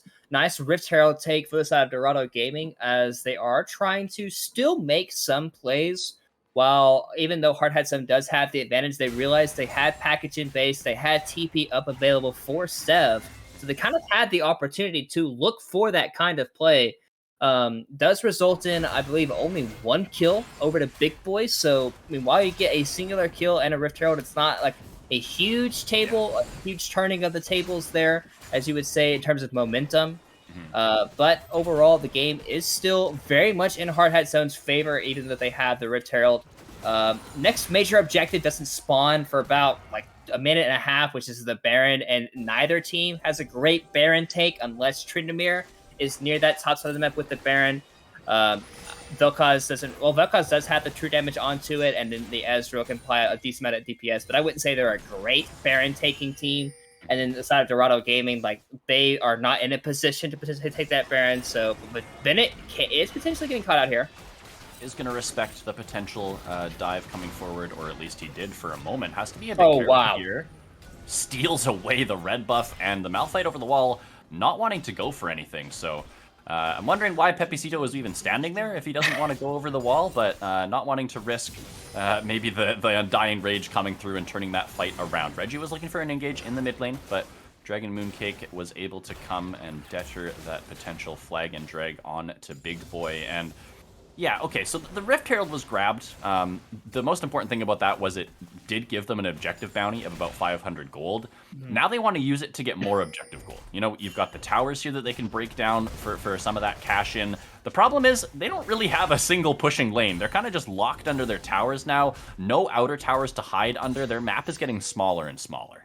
Yeah, and that's the issue with being down just so much gold, and also when the enemy team has a Vel'Koz. Vel'Koz walks up to the wave, it's gone in 2 abilities, and you're forced to back up and concede any map pressure that you have towards the middle of the map. And when you don't have access to the middle, it's hard to really push out those side lanes, because it's very, very dangerous to kind of have someone sneak up behind you through that mid wave. So as we're seeing Sev having to back off, knowing that mid lane was already pushed, as we're seeing Big Boy and Llama just control this area of the map.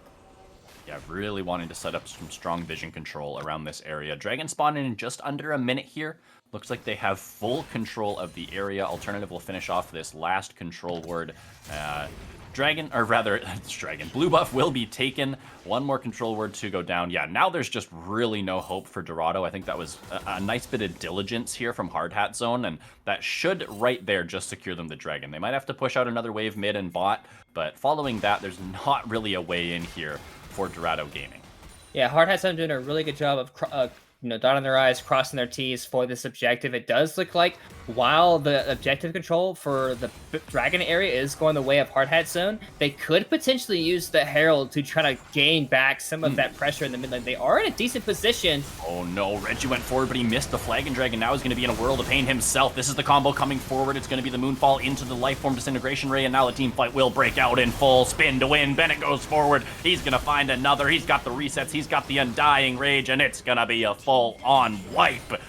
All 5 of Dorado Gaming are in the Death Chamber. Both objectives are available. Hard Hat Zone will send Alternative to secure the Dragon, while the rest go to pick up the Baron. Yeah, and Dorado Gaming is just not playing their composition the way it's meant to be played. You have Corki, you have Kaisa, your job is to poke from range and control the area of the map. It's not to dive forward and go aggressive on these plays. And when you're down 6,000 gold at the beginning of a fight, it's really hard to even look in the first place. More or less like a compositional difference, like you already built for yourself. It's Corki and Kaisa's job to poke from afar, control areas, and when they step too far into the poke, that's when Jarvan and Malphite step up and go aggressive in these engages. But when there's full health members and you're engaging onto even the Nautilus of all champions in this matchup, it's just never gonna go well for you. Yeah. Definitely Reggie needs to bide his time a little bit more in some of these engagements, I do think. And the same can be said for Pepecito. Both of these guys do have the burden of execution on their shoulders in terms of when and where to engage. And you're absolutely right. They have to be a little bit more aware of what the rest of their team wants to get done before they do start these fights. One thing I just noticed is the Tom Kench passive, when he lands a lick, looks an awful lot like the Dorado Gaming logo. I don't know. It's kind of cool. But anyways, it is now a 10,000 gold lead here for Hard Hat Zone. They have an item lead in every single position, working on 3 items in mid, bot, jungle, and top. And over on the other side here, yeah, sure, the Muramanas are stacked up. There is not a mythic completed for either of these carries on the side of Dorado Gaming. Yeah, and that's the issue with, well, not so the issue, but when you go for that Miramana first item, you're delaying that mythic power spike for a little later. Also, alternative, looking to one-shot Muchai. Oh my goodness! That Once is some again. Ezreal damage. And that's the second time this game, Alternative sitting just outside of Vision, using that True Shot Barrage to just one-shot a carry. Early on it was Seb, now it's Muchai, and it's gonna, the entire base of Dorado Gaming is most likely gonna be taken. And Dragon Mooncake is stepping pretty aggressively. Does look like they're gonna take a bit of a step back. They're gonna look for the spot tower and the inhib in the process. And without Muchai, there's just no real way of defending either of these objectives. Muchai is about to spawn. Package is in base for Seb if he does want to look for it, which if the base is dying, you might want to look for it anyways. Llama, Yeah. step forward.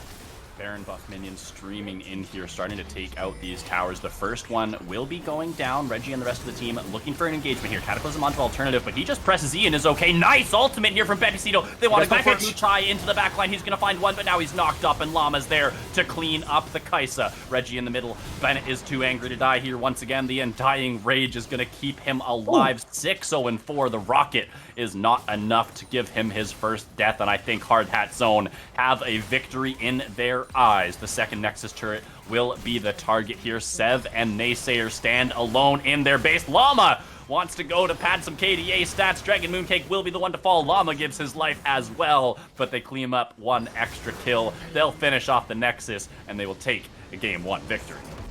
Yeah, Dorado Gaming had to look for something there at the end of the game. They realized their base was dying. They had to go for something. They got a decent pick, but when you're down 10,000 gold and the carries are able to just flash away from the initial engage from Jarvan, Pepecito, Muchai, and Sev were all able to get onto the backline with a lot of their engages, but they were just too far behind at that point. And also at the same time, when you are...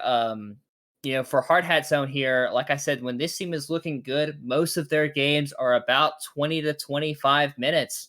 And this game is a 24-minute victory. So Hard Hat Zone looking pretty good in their matchup so far against Dorado. Yeah, clean Game 1. And as much as I want to give credit to Hard Hat Zone, there were a lot of good things that we saw out of them in that series. I have to call out Dorado a little bit here, Orion. I mean, you talked about it a little bit. I think that there wasn't necessarily a clear understanding here from them about what this composition wanted to do. And it showed up maybe 10 or 12 minutes into the game when they were trying to contest for an area that they really had no business. And that was when Hard Hat Zone were able to really capitalize. Yeah, and that's one of the situations, like when you're drafting this kind of a composition, knowing that you have Corki scaling and Kaisa scaling, you really want to let those champions reach those item breakpoints as quickly as possible. And when you're taking fights that you're probably going to lose, even if you have an even gold advantage, like they were already down 4,000 to 5,000 gold at this point in the game.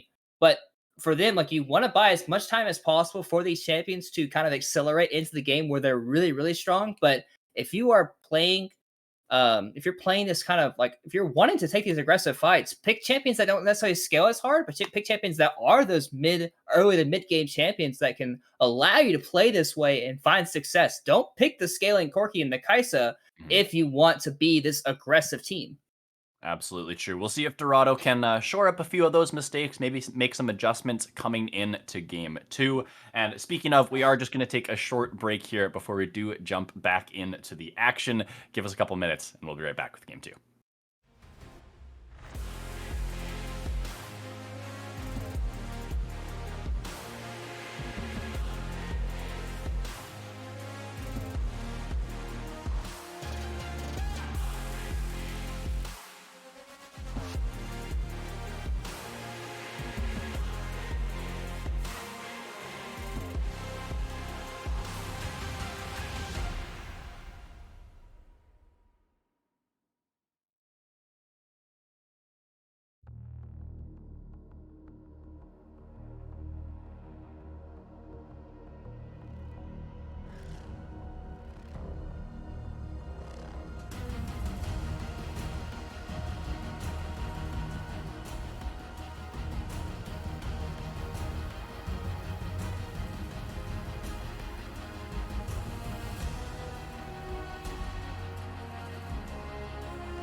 Welcome back to the CCS, everybody. We're jumping right into draft here for game 2. It is now Dorado Gaming on the blue side, Hard Hat Zone on the red side.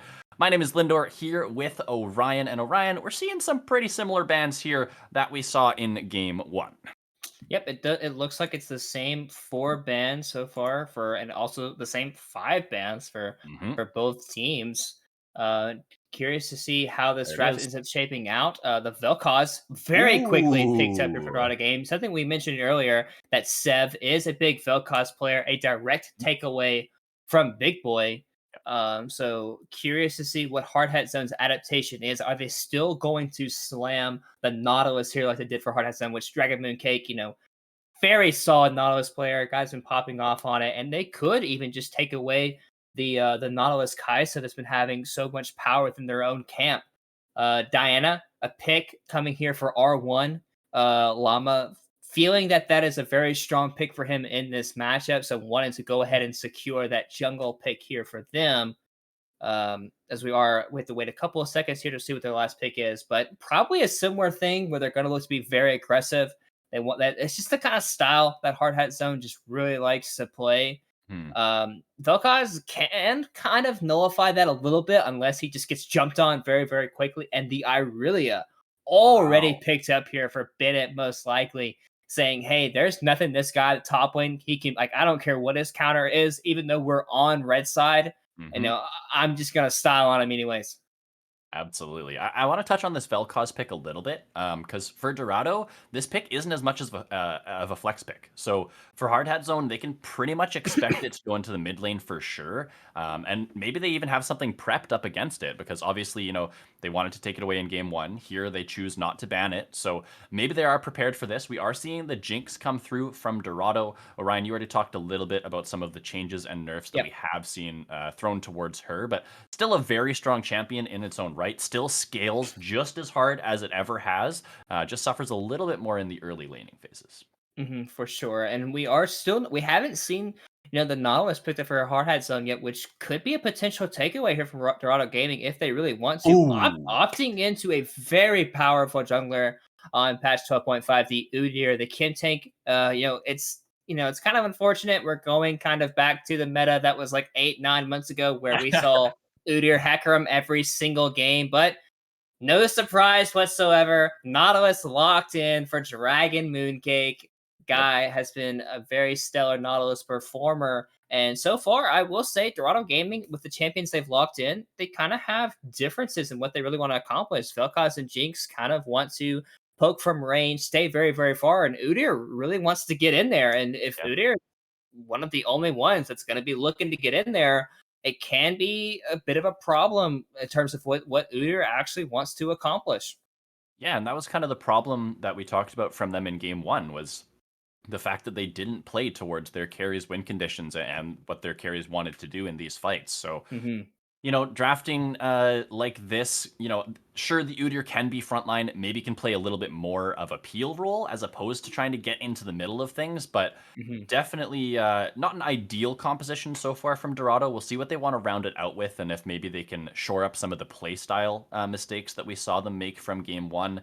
Second phase of bans has gone through here. Syndra and Ziggs taken away from Dorado, and Hard Hat Zone not wanting to see the Tom Kench again here in game 1. And the Rel actually hitting the ban table here. Not something that we've seen super commonly, but okay. Senna for the Hard Hat Zone bot lane. That is a spicy pick. I'm really, really excited to see this pick. I've been wondering when it was going to crop back up. Yeah, not only is Senna like a decent pick for this game, it's also a champion that just fits Big Boy's style for this team. A champion that is pretty low resource for in terms of like wanting jungler attention. A champion it scales up very naturally with all the souls that you get. The Zillion pickup here does actually help the Udyr a lot in terms of trying to get in and get out in a lot of these situations. Even if Udyr does go in very, very deep, we can have the Chrono Shift come on top and potentially help Udyr like dip and dive a lot of these situations. Like, he's no longer just going to be a one-man mission, but they are still very ranged in this matchup. Zillion most likely going into the support role here, and the top lane matchup is going to be the the Maokai? Not something we've seen in the past couple of years in competitive play, to be honest with you. If I'm remembering correctly, I think top lane Maokai did get a small buff 3 patches ago, but still not something that we've seen crop up in the meta really at all. We'll see. I mean, Orion, is this something that you think is just good into the Aurelia, or what's kind of the take on this? Um, Oh, never the mind. Cho'Gath top. Yeah, so the Maokai Cho'Gath matchup, if it is Cho'Gath top, and I really admit, which we kind of did talk about earlier, how alternative is the kind of player to be very, very aggressive, likes to kind of style on Indian mid laners. The Cho'Gath Maokai matchup is basically just gonna be one of those lanes where like they both just kind of farm it out. Both champions have a passive that naturally heals them. Yep. And it's just gonna be a pretty much a basic farming lane, a tank fight, like a wet noodle type thing, where like they're both trying to do about 50 damage per auto attack to both champions. But I will say, like into like the champions like Irelia, like Diana, champions that kind of need to get in fights to be very, very aggressive. The point and click CC from both Udyr and Maokai, along with the zillion bombs and also like the speed ups and slowdowns, can be pretty effective. One of the main reasons Maokai just like completely fell off was like they changed him a lot of the ways he used to interact. He's a lot less tanky, and there's a whole lot of other top lane tanky champions that kind of came into fruition. Where like you had the Ornn, you had like even Set, like champions that did more damage than Maokai, that were tankier than Maokai, and just overall just a lot more useful than Maokai used to be. So I'm curious to see if this Maokai pick is going to end up working. In my personal opinion, there's a reason why Maokai hasn't been picked in years, and we're probably going to see why this game. Yeah, in the past couple seasons has been played much more in the support role than in the top side. So I don't think that there's any way to flex these picks around and make it Maokai support. That would mean Zillion mid and Vel'Koz top or something super weird. So yeah, definitely going to be the Maokai top. And so yeah, it's a tank on tank matchup, but Cho'Gath can potentially have some kill threat in this lane, especially if Llama is going to come up towards this top side. I'm not expecting Llama to do that because there's more important lanes like this Aurelia in the mid lane to play against. And so that's kind of the hard hat zone MO is alternative and Llama doing what they can in the early mid stages. And I think they've drafted exactly for that. I can't imagine a much better skirmishing combo than the Diana Aurelia, especially considered the Yasuo is banned away. Yeah, and I honestly wouldn't be surprised if Alternative and Bennett potentially do a swap where the Alternative is going to be playing the Irelia, but the Irelia lanes against the Maokai because the Irelia can very easily chop down this tree. Okay. So like Maokai actually doesn't have much presence. Also, Bennett is an Irelia player, so if they just want the Irelia to go into the top side, that is a potential for it to happen. If the Cho'Gath lanes against it, it's very much just going to be a situation where both lanes are just kind of be like saying, "Hey, we're going to kind of farm it out on the top side and just play purely through the Diana and the Irelia in the mid lane." That's also a possibility. But I would not be surprised if Alternative actually ends up swapping with Bennett, where Bennett goes mid with the Cho'Gath and Alternative goes top with the Irelia. Yeah, I think they could definitely swap things up. We'll see if they want to go for those lane swaps in game. If they do you think Llama still plays for the Aurelia lane, like still plays for the top side here? Yeah, I think so. You have a scaling bot lane with Senna Nautilus that can make a lot of praise with the chain CC that they do have. So if Muchai and Naysayer are at a position which Jinx and Zillion, if they are caught up in CC, can very easily die. Yeah. The Senna Nautilus lane actually does have a lot of kill threats onto the Zillion and the Jinx in this lane because they don't have any real mobility. They do have movement speed, so that does help to dodge out on some of those abilities. But if that does end up landing, they can very easily die. But I do think you mostly play through your early to mid game champions with Diana, with Irelia, and then you allow the Cho'Gath and the Senna to just scale up and play through it very, very well. And that should be kind of Hardhat's MMO. Well, I will say Hardhat Zone isn't typically very much a scaling team. which can particularly be something that's a little bit new for them. But they do have the very early aggressive plays with Irelia and Diana, so they do have some plays that goes for them. And they will most likely have Dragon Mooncake being able to be very active on the map because Senna can pretty easily just lane by herself, which she will get less souls when she is by herself. Because she will be farming most of the minions, which when she does have a Nautilus support, she's probably gonna be farming anyways. Yeah. So she does have she'll have less souls this game anyways, just in general. But I'm very curious to see where Alternative actually does go in this matchup because I think if he goes topside, he can probably just chop down this tree, and we will see why Maokai just isn't really picked ever in top lane. But if it is Bennett in the top lane, we're gonna see scaling on the top side. We're going to see Diana and Irelia try to apply as much pressure onto Sev and Reggie as they can. And then another scaling bot side, which if they have the pressure in the mid lane, they will be able to translate that power into a bot lane dive where Jinx and Zillion will just not be able to get away from the CC that Nautilus and Cinna will be able to bring. That's the Hard Hat Zone classic right there. Win mid, win jungle, go to the side lanes, translate the lead, rather. Looking at the other side for Dorado, because you've kind of outlined what you want to see from Llama through the early games. For Reggie, do you want to see this Udyr go towards the bot side and try to help the Jinx, or just straight up try to protect the Vel'Koz in the 2v2 matchup?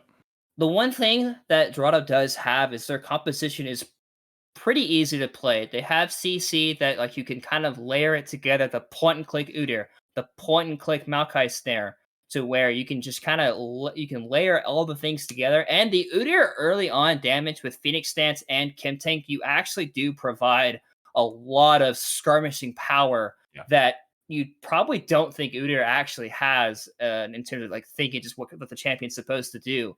And then with the point and click CC, and which we saw last game from the Nautilus Vel'Koz lane, where once you get stunned once, Vel'Koz can just kind of one-shot you very, very quickly. So if Hard Hat Sun's not careful, which they did make a lot of mistakes last game where they just went a little too deep in some of these exchanges, and it does happen, then we can start seeing a lot of kills go the way of Dorado, and then the easy composition to play can come through in fruition. All right, 5 head win conditions outlined here by my friend Orion. We're going to be loaded into game shortly here. Give us a minute and a half for the spectator delay, and then game 2 will be on the way.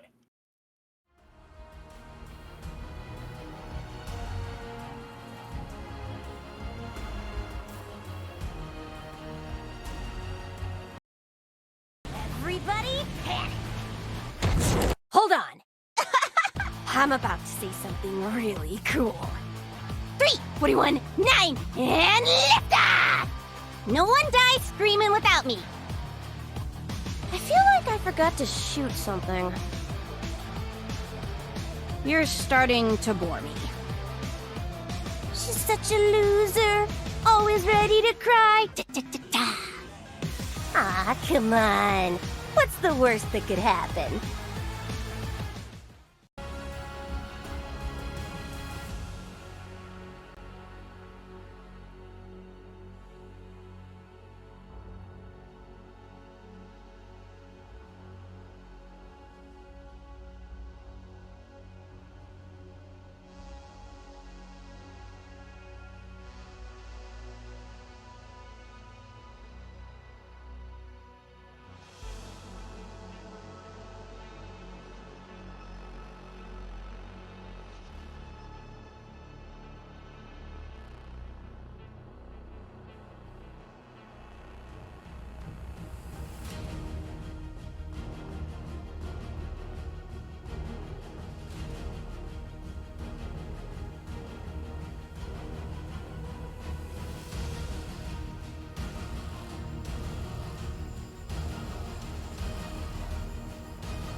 Welcome back to Summoner's Rift, everybody, for Game 2 of Hard Hat Zone versus Dorado. Hard Hat Zone looking to walk away with the clean 2-0 here. Dorado looking to push us to a Game 3.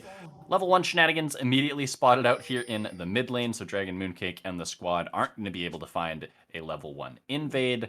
Looking at some of our summoner spell choices and rune choices here, Orion, anything sticking out for you? Big Boy opting into the Ghost is something that is pretty interesting. I will say a lot of what Dorado Gaming wants to do this game requires to actually be in range. Like, Maokai has to be in range to land the snare. Reggie has to walk up and auto you to stun you. So if Big Boy is able to just use the movement speed from Ghost just to keep distance and apply a slow, then I actually feel like this could be a pretty decent summoner choice for Big Boy, which, you know, for 80 carries, like, it was like, wait, 80 carries taking Ghost? What the heck is this? But I actually don't think it's that bad, this matchup. And then we also seeing another Ghost in this game for the Vel'Koz in the mid lane.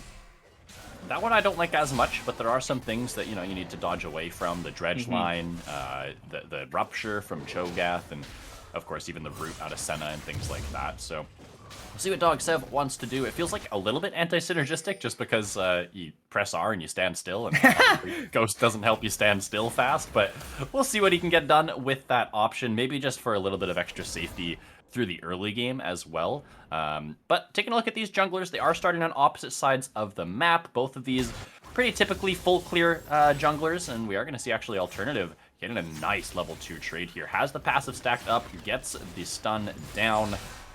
Dogsev trades a little bit back there, but it is going to be a positive trade for Alternative. Both these junglers pretty similar in tempo as they cross mid and look to continue farming up. Yeah, Udyr actually can keep up pace. Like last game, we saw the Jarvan, a champion that can't quite keep the pace Diana wants to do, but Udyr definitely can, as we are kind of seeing just how this top lane matchup is going to go for the rest of the game. A bunch of wet noodles just trying to smack each other around. So we're probably not going to see a whole lot of attention towards this top side. Maybe if one of the others extended, you could see either jungler make a gank into that lane. But for now, so far, we are seeing, you know, the matchup between Alternative and Sev, to where anytime Alternative does look to be aggressive, Sev will always able to have the return damage back onto him due to the fact that Vel'Koz does have that range advantage. So Alternative does have to be careful when he is choosing to go forward in those matches, making sure he doesn't take too much damage in return. Yeah, making sure he has a minion to jump back to try and get away, dodge away from the knock-up and things like that.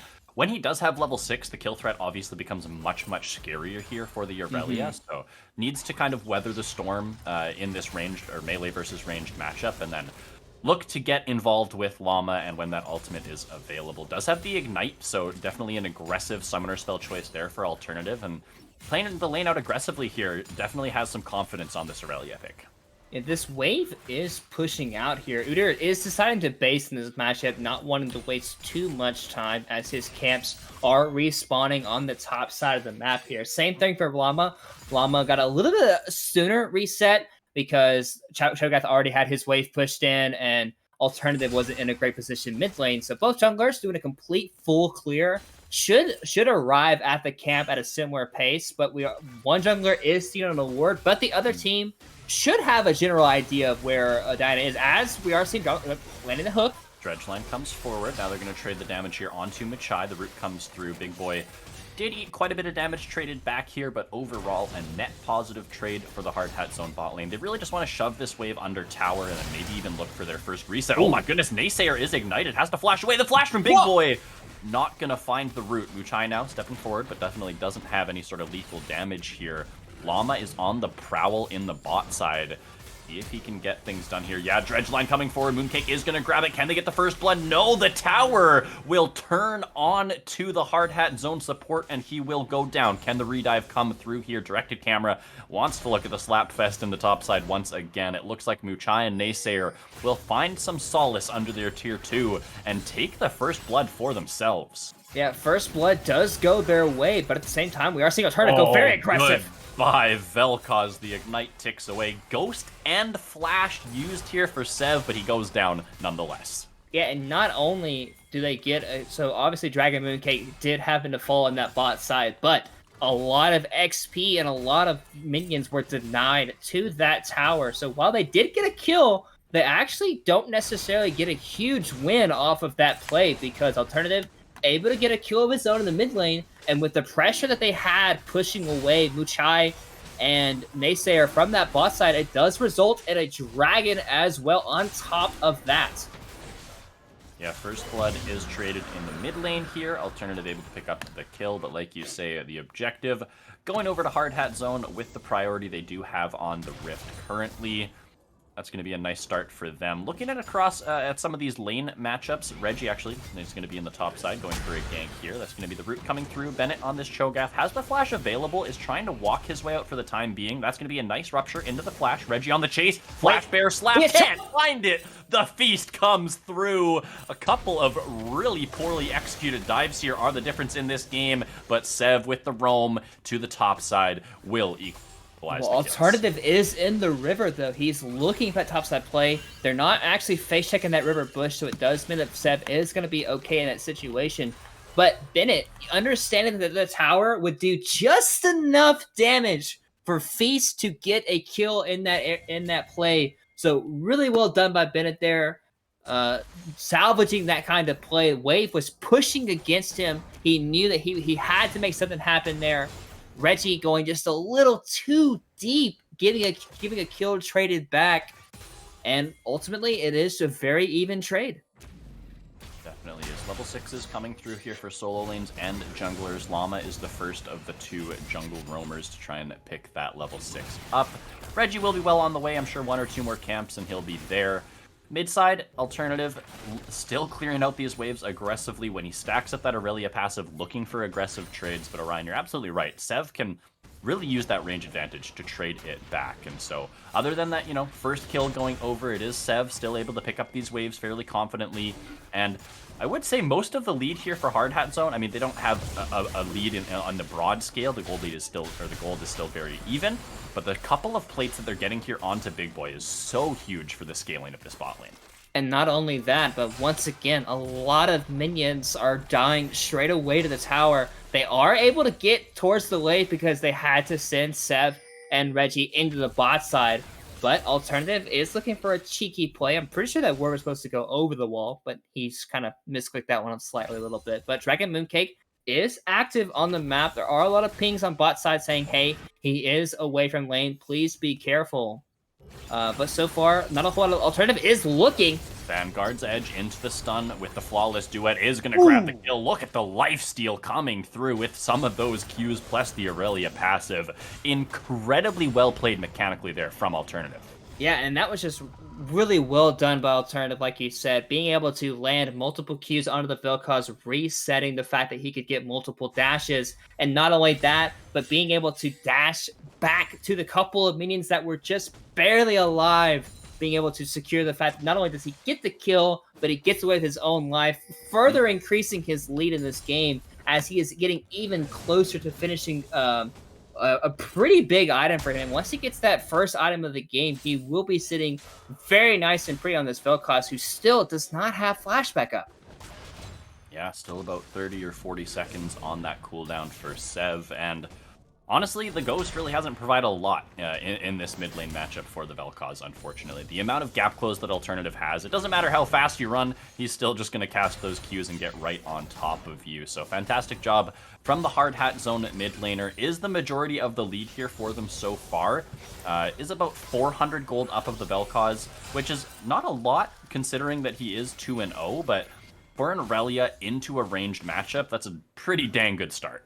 Yeah, Aurelia is one of those champions that can still apply a lot of pressure to ranged champions, as they are kind of getting pinched here a little bit by Alternative. Here over the Herald, Dawning Shadow comes through. Big Boy picks up the kill. Now they're going to try and take out the tree. Pepacito on the run is going to be able to find some safety under the tower. Dodges away from the rupture, but nice team coordination here from Hard Hat Zone to find the collapse onto the Rift Herald. They will now take Shelly for themselves, and they're starting already here, Orion, to run away with this one. Yes, the lead is small, but this is the Hard Hat Zone recipe for success here in this game. Yeah, and this game is just going to get harder and harder to play for Dorado as they are sending Vel'Koz into the spot side. He's using Ghost. Is spotted out, is very, very speedy, though. Lifeform Disintegration right onto Big Boy. Not quite, but Super Mega Death Rocket will claim the kill. Okay, they do get one back in the bot side. It doesn't quite equalize the gold here, but some gold onto your Jinx is never something to complain about. Yeah, I guess Big Boy just thought that the Q would be enough to survive the rocket because he saw the rocket coming in, and instead of opting into flashing, he just said, hey, I'm just going to Q my Nautilus and try to survive the blast. So, not sure why he didn't just flash away from that situation, but ultimately still a good play regardless for Dorado, picking up the kill in that play. But still, I mean, it's not like this mid lane matchup is going to get any easier. He had to use Ghost to actually go for that kind of play. An alternative, anytime Sev takes a couple of steps too far forward, he will be constantly looking. So maybe look for Reggie to kind of be a babysitter for the next couple of minutes. But Sev does have flashback up. So anytime our alternative does get a little too aggressive, he can try to flash away, maybe dodge out on that stun or the Vanguard's edge coming through. That could cause a lot of havoc. But for now, we are seeing the Dragons spawning up here. We're seeing both teams trying to get a control over this area. We are seeing... has to be careful here. Yeah. Reggie coming forward. Nice dredge line. Oh, that's going to be Big Boy getting locked up. Does Yes, have to flash away. Mid lane alternative going for the dive. Is going to get that one. Can he get away? We're not sure. Back to the bot lane. Looks like he does survive the last tower shot. Dragon Mooncake looking for the flash. He's got the dredge line onto Reggie. Do they have the follow-up? The Everfrost route will go wide. But Bennett, you've bitten off more than you can chew almost literally here with the Cho'Gath. Is going to go down. Now Pepacito TPing into the fight, going forward with the dash, but Llama with the Moonfall into the back line. Big Boy is here. They want to look for the damage, but the jungler has already gone down. Llama into the Zonias here, but actually didn't even go into the Zonias, just actually went down. 2 for 0, I think, so far across the map here. Yeah, there was the solo kill in the mid lane, so okay, 2 for 1 in the favor of Dorado. Yeah, once again, Llama thinking that he has enough damage to go into a 3-man, but really well played to kind of cut out the situation, take the team fight, particularly very, very slowly, and it does end up being a win in that situation for Dorado Gaming.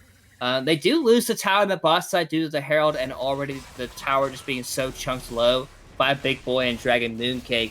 But once again, we are seeing Alternative continue to apply so much pressure onto Sev. And last game, we saw Vel'Koz be able to walk up to waves, wave clear them with just 2 abilities because he didn't really have to worry about anyone engaging onto him. But this game, he always has to worry about the Irelia in this matchup. And Alternative is doing a fantastic job in this one. Has his Blade of the Ruin King finished on top of that. So he is looking to just dominate this one. Yeah, some item spikes coming through here across the board for Hard Hat. It's going to be the Eclipse for Big Boy on the Senna Protobelt, on the Diana in the jungle, and we already saw the Everfrost from Bennett coming out a couple times here. I want to talk about that play a little bit more here from Dorado, because while, yes, the kill trade was positive for them as actually Alternative in the mid lane, is going to find a stun, but Reggie is a very fast bear. That's going to be the Death Form in Disintegration Ray. Alternative doing what he can, but Reggie will grab the kill. They strike back in the mid lane. They're able to grab some shutdown gold. Dorado starting to claw their way back into this game, only down 1,000 gold. The Dragons here for Hard Hat Zone, now their biggest advantage. Yeah, just a little disrespectful there from Alternative, greeting for an extra tower plate. That, well, yeah, he got an extra 160 gold. He does pay for his life, and the shutdown as well, going over to Dorado Gaming. It's going to feel particularly nice, you know, or not once again, you know, a couple of wet noodles slapping each other, you know, like this, you know, we like to see it in the top lane. A bit of a tank meta, you know, hasn't happened for a particularly long time. Big Boy is landing the snare, or the root, sorry. Has to be a bit careful here, though. Reggie is in the back pocket. Big Boy doesn't has have no flash. Is now going to pop the Ghost to get away. Really nice ultimate there out of Dragon Mooncake, providing some space for his AD carry, and Big Boy will be able to survive. Yeah, I mean, that was an aggressive play out of Big Boy going for that potential route. Luckily for him, is able to get away, though. Yeah, that's one of the things I talked about with the Ghost. Oh, Pepacito, he is going to be getting focused here. Knockup comes through for Bennett. Has the feast. Chomp, chomp, chomp. Trees probably don't taste very good, but they're 300 gold nonetheless. And that's one of the things we talked about with Maokai is like one of the reasons why he's a bit of an outdated champion is because he actually has no real way of walking away from CC that comes on top of him. He's not an Ornn that can just potentially dash out of those situations after applying a lot of his CC of his own. So, we see Maokai falling down there. He does have the Chem Tank purchase, so the movement speed, able to get into range of the champions like Alternative and like Big Boy will be very, very helpful, as Alternative is pretty deep. But he seems fine. Yeah, not quite going to get caught up there by the Chompers, luckily for him. That was an incredibly deep roam there from Alternative. Not really sure what he was looking for, but luckily for him, it didn't get found out. We're seeing Mythics come through here now for the side of Dorado. So they are going to get their first items in. It's actually Chem Tank in the top side for Pepecito. Temkank, of course, for the Udyr as well. Crown for some safety here on Sev. I think that's a very nice pickup for him, especially against this Aurelia. And then double Mythics as well here for their bot laners are in. Yeah, if Alternative is in the area before going for those exchanges, he can just proc his W to try to get rid of Crown. But if Alternative just tries to outright burst through the Crown, Sev most likely can survive that initial engagement, as we are seeing a lot of pressure once again go towards Alternative, but paying a little bit more respect, knowing that he doesn't necessarily know where the Zilean or the Udyr is, and it does look like the rest of his team is trying to make a play towards this Rift Herald. Llama already starting it up, and with the amount of pressure that Alternative is drawing into that bot side, it does look like Llama could be ended up getting basically a free Rift Herald. Yeah, Reggie did stop off to clear a ward in his red side jungle, so that's what prompted Llama to go for this Rift Herald play. They'll be able to pick this one up very easily. They have 4 in the area just in case, and will now grab that Herald. Big Boy gonna cash in on a couple of those souls. Let's see how many he's got here so far in this game. Only 30, so yeah, it is the farming Senna. Definitely not expecting those souls to get up too high. Yeah, I will say as you are able to trade into champions and you're able to just look for these kinds of fights, you will start getting a decent amount of souls picked up here and there, as we are seeing the Rift Herald being placed. Tower is very likely to fall here since it was already so chunked pretty low, as we are seeing the Herald take up that objective, as we are seeing the Herald basically being used there to garner a lot of pressure so they can just control the bot side because the jungle is spawning up in about 15 seconds. It's going to be very hard for Dorado to even face check this area. They're probably going to use Reggie to face check, with Naysayer having the ulti on top. Dredge line coming through. It's 5v4 for the time being. Actually, no, it's not. Belka's in the bot lane. They're continuing to go forward. Vanguard's Edge misses everything. Llama in the front lines has the stopwatch. Dawning Shadow is going to provide some shields and some Here comes Sev. back line. Here comes Sev. He's got the ultimate, but he's not going to find anyone. It's the Malphite first to fall rather than Maokai. I can't remember what that champion's called. Reggie will be next. They're going to find one onto the Jinx. 3 for 0 in a very chaotic fight here for Hard Hat Zone. Mooncake better be careful. Going to get tagged up with the Belka's Q, but still has 100 HP to work with. Dragon will go over to the Hard Hat Zone squad. Yeah, and that fight was just very scrappy and not particularly well played from Hard Hat Zone there. We saw the Alternative missing Vanguard's Edge. We saw Llama only getting a one-man ultimate Moonfall, on that type of play. So, not particularly well executed, but still a 3 for 0 and a dragon on top of that. So imagine if they actually play the fight out the way that they should be playing out a lot of these fights. And we're also seeing just the pure tank difference from Bennett to Pepecito. He has so much more HP in this matchup, and while Pepecito does have the Aftershock, once that's over, Maokai isn't really much of a tank at this stage of the game. Yeah, Bennett, even with the Everfrost build on this Cho'Gath, still incredibly tanky. Is, of course, building up some innate tankiness with the Feast. So that definitely helps in that category. But yeah, that's going to be Dragon Soul Point onto the Hard Hat Zone squad. Like you say, the Vanguard's Edge hit no one. Moonfall only landed onto 1. So next fight, if those ultimates are finding targets, it's even scarier. We're looking at about a 5,000 gold lead here now for the side of Hard Hat Zone. And while last game, maybe they were a little bit more ahead in terms of their lead, they're working towards their soul. In this game, it's only 20 minutes in, so they're really in no rush. Yeah, Naysayer could potentially get caught out. Nice double bomb there to kind of save his own back end, as they are potentially...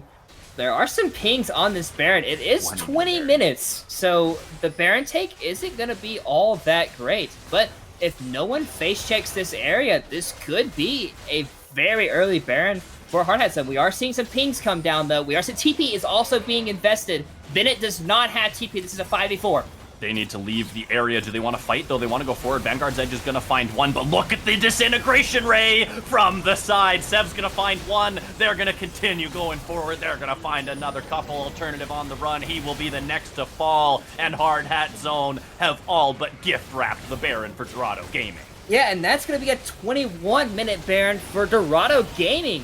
You know, like I said, Bennett not having the TP, they're not able to join the fight, and the chain CC from Naysayer into Pepecito's ultimate as well, doing a really good job. And then the Seb over the top with the life form disintegration ray, just doing so much damage to the backline.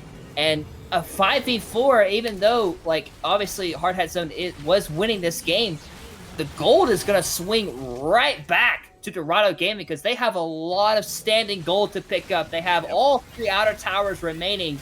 So this can be a pretty big influx of gold. Yeah, what was a 5,000 gold lead is now just barely 1,500. The next important thing here for Hard Hat Zone is the Ocean Dragon. And so while, yes, Dorado Gaming are wearing purple, they still have a huge objective to fight over in the next couple of minutes. Yes, that teamfight victory makes it a lot easier. They're going to get back to base here, pick up a few more items, hopefully try to complete one more item on a couple of their champions, because right now they're sitting on mythics plus some pieces. And I'd like to see those pieces become full items here in the next minute or so. Yeah, hopefully with this Baron buff, they are able to push out some of these lanes, and they are able to gain control of the map. That's what they really want to do. Pepecito is looking at a big boy. Nope, not quite. Chem tank forward, but not able to close the gap just there. Didn't quite have the flash off of cooldown. Still another 30 seconds or so on that one, but they are going to try and siege up in the mid lane. Alternative has found a stun here onto Reggie, but that's a pretty tanky Udyr, so not going to be able to find too much more. Still pushing here in the mid lane, about a minute until Ocean Dragon does spawn. Bennett in the top side has teleport available, so Hard Hat Zones have the benefit of a split lane getting some pressure elsewhere on the map. Yeah, they are finally getting mythic control as Pepecito is looking. Gonna go forward as they claim the tower. Dredgeline not gonna find anything. Llama's gonna be the target, but he's going forward with the Moonfall now into the zone. He is Dawning Shadow is actually gonna land on all 5, but it is gonna be them turning it back around. Moonfall, it will not be enough, and Llama will go down. They find another here, Dragon Mooncake in the middle, and Bennett, he's late to the party. He might have showed up with his Here comes TP, Alternative. but he's here against 5. Alternative into the fight, has the Vanguard's Edge, but it's only gonna be onto 1. They blow up the Udyr. They chase the rest of the team off. 30 seconds on the Ocean Dragon. Hard Hat Zone, they've done enough to keep their hopes of Ocean Soul alive. Yeah, but once again, Hard Hat Zone opting into a fight where they don't have number advantage. That was a 3v5 this time in the mid lane, and the fact that they were able to survive for that much time, buying enough time for Bennett and Alternative to show up in that mid lane, does result in the fact that it's a pretty even fight. Dragon is spawning. We are seeing some respawn timers for Reggie, about 10 seconds here. So they do have enough time for the permit. Big Boy's getting caught out. Getting caught with the zap. He is a very slow Senna. One bomb comes through. There's not a second one to be had as the Senna is able to flash away to safety. Alternative now might be the target. Looking for the flawless duet onto Pepecito. Is going to find that as Bennett looks to zone the backline. Everfrost comes down for a little bit of zone control there, and they do get them out. But now Dragon Mooncake wants to go for the fight. He goes forward with the dredge line, but there's just no follow-up here just yet. Some poke going back and forth. Both teams touch and go here for the moment. Pepecito looking to juke and dive with that W as now it is Reggie into the fight. That's going to be the Jinx Rocket, but it's not going to find anything. They want to get resets onto Muchai. They will now find one. They're going to get one in return, though, and now the fight is going to come through. Llama onto the back line, but he doesn't do enough damage. Muchai still standing tall in the fight. Big Boy is going to turn it back around, finds the damage here on the Senna, and will kill the Jinx. 3 versus 2 on the map. Bennett looking to retreat to the base, has teleport available. Ocean Soul will be the attempt here from Dorado Gaming. Can they steal the soul away? 5,000 HP, no TP yet from Bennett. They will grab it and prevent the soul from going over to the Hard Hat Zone. Yeah, they do prevent the soul, but at the same time, this is the first attempt at this. Like, you have to do this 3 more times before you can actually say that Dragon Soul is not going to the enemy team. And that fight was very long, very extended. We saw both teams try to make a constant attempt, but, you know, with one side having Cho'Gath, the other side having Maokai, both of them were able just to stand in front of their team and soak up tons of damage throughout that fight. Maokai, while he is less tanky than Cho'Gath, he's able to heal up with his passive due to the amount of abilities that are going on around him. Basically, every single auto attack, he's healing for about 200 to 300 HP. So, and that can be a lot of health to go through in a lot of these fights. So, but at the same time, the Baron is over with, and Hardhat Zone still has a gold lead since they were only able to pressure the mid tower. They were actually able to break off and get the 2 outer towers as well. So, Hardhat Zone still in control of this game, but a lot of these fights are actually kind of starting to go in the favor of Dorado Gaming just because of how Hardhat Zone is approaching these fights. Yeah, definitely true. I mean, we saw, maybe 10 or so minutes ago, it was a 5,000 gold lead for Hardhat Zone. Since then, they've opted into 2 or 3 fights that were odd-manned in a disadvantage to them, right? And so it feels a little bit like, I'm not sure, maybe they're egoing these fights a little bit or something like that, kind of feeling themselves here in game 2.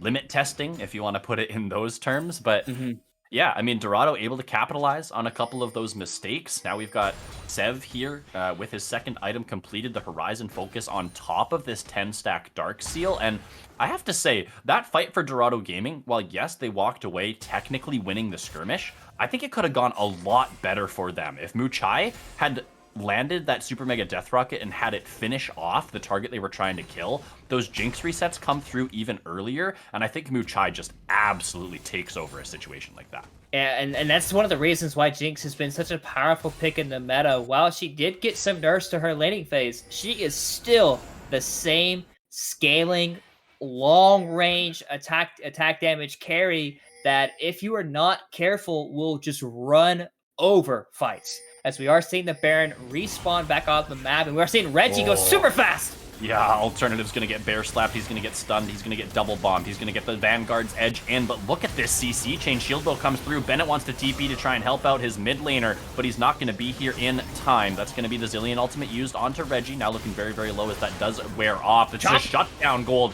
as Bennett has bought time for the rest of the team. Llama now has found Muchai, they're going to delete the Jinx, and now there's no hope for Dorado Gaming. Reggie on the run, he's just going to leave his team to die. Naysayer into the Zonias, Pepacito will be going down as well. Chopping this tree to bits is Hardhat Zone, and they are gonna go for the Baron. Yes, Alternative got picked off. Yes, it was a fine attempt here for the side of Dorado, but the collapse from Hardhat Zone is gonna come through and secure them the team fight victory, secure them this Baron buff, and now, Orion, we are back to Hardhat Zone having a 5,000 gold lead. Yeah, Bennett is just too tanky on this Cho'Gath. While Alternative did get caught out by Reggie's movement speed that he has with the Zillion, and also his own movement speed with the bear form as well. Reggie could potentially rocket form. Whoa! Super Mega Death Rocket was so close there. Reggie's gonna get found out while Alternative Flawless Duet goes down. The Udyr surely will fall. Okay. Actually has a lot of speed up here. Can they catch him? Yes. Alternative invests the flash, gets the kill, and I think, Orion, that should secure them this Ocean Soul. No dragon on the map here for Dorado Gaming. Yes, they're back on the map. Yes, they can contest, but if they do, it will be at a 4v5 disadvantage. Yeah, Reggie is spawning in 30 seconds, Dragon is spawning in 50, so they do have a 20-second window where Reggie will be back on the map.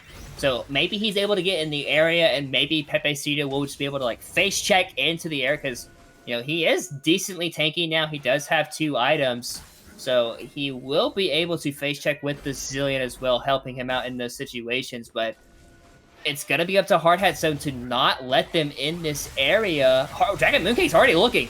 Gonna go forward. The rest of the team is now looking to join the fray, but Dragon Mooncake just took half his HP for absolutely no reason. Bennett now in the front lines is a much better tank for the team, not taking too much damage here. Pepacito might be the target, is now silenced. That's going to be Dragon Mooncake going forward with the dredge line. Pepacito's very tanky, though. It takes them a while, and now onto the back line is Reggie. Big Boy's going to be the target. They find one. They've got the Jinx resets. Very, very low health bars here for the bot lane from Hardhat Zone, but Bennett still going forward. Llama still has the ultimate available. Alternative still in the fray. He's going to find one. He's going to find 2. Muchai is on the run, but he is not long for this world. Llama's on a rampage. It looked really bad for a second second there for Hard Hat Zone, but their mid-jungle duo are able to make it 4 in the Death Chamber here for Dorado. Baron buffed up. Could this be an end angle for Hard Hat Zone? They do have Vel'Koz still alive, but Vel'Koz is not a great champion at clearing away Baron, and Bennett can honestly just walk at walk at the Vel'Koz where he can't actually cast these abilities if he really wants to. It does look like towers are going down, and with Llama having the extra damage to structures with passive, it is going to be the Game 2 victory here for Hard Hat Zone as they do take the sweep from Dorado Gaming.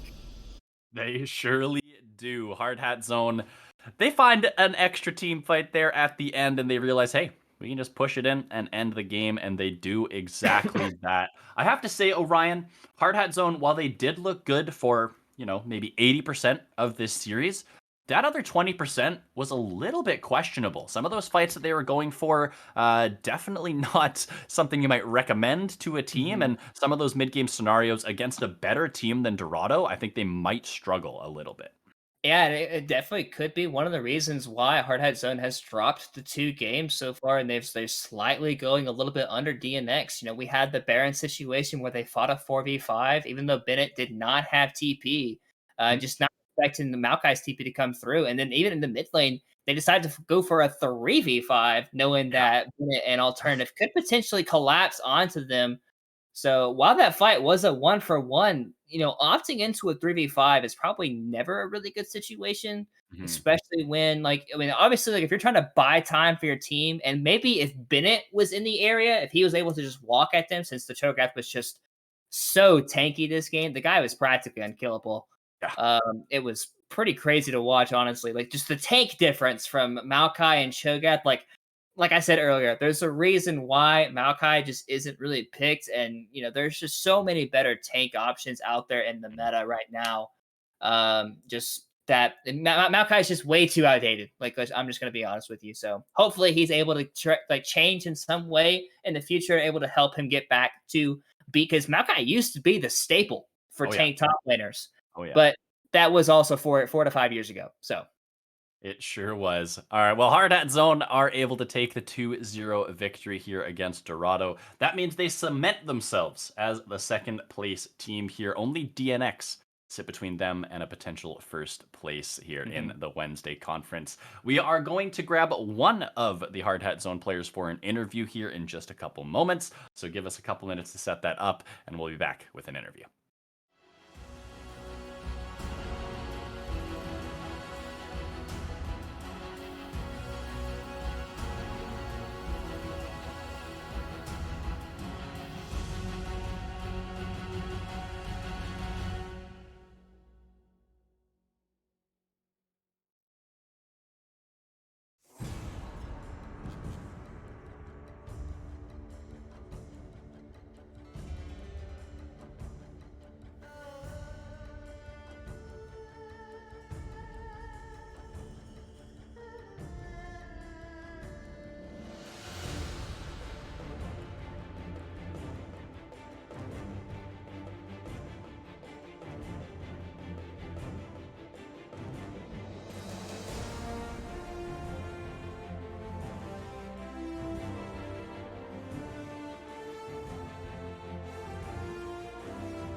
Welcome back, everybody, to the CCS. Orion and I right now are joined by Alternative after their victory against Dorado Gaming here. Alternative, congratulations on the win.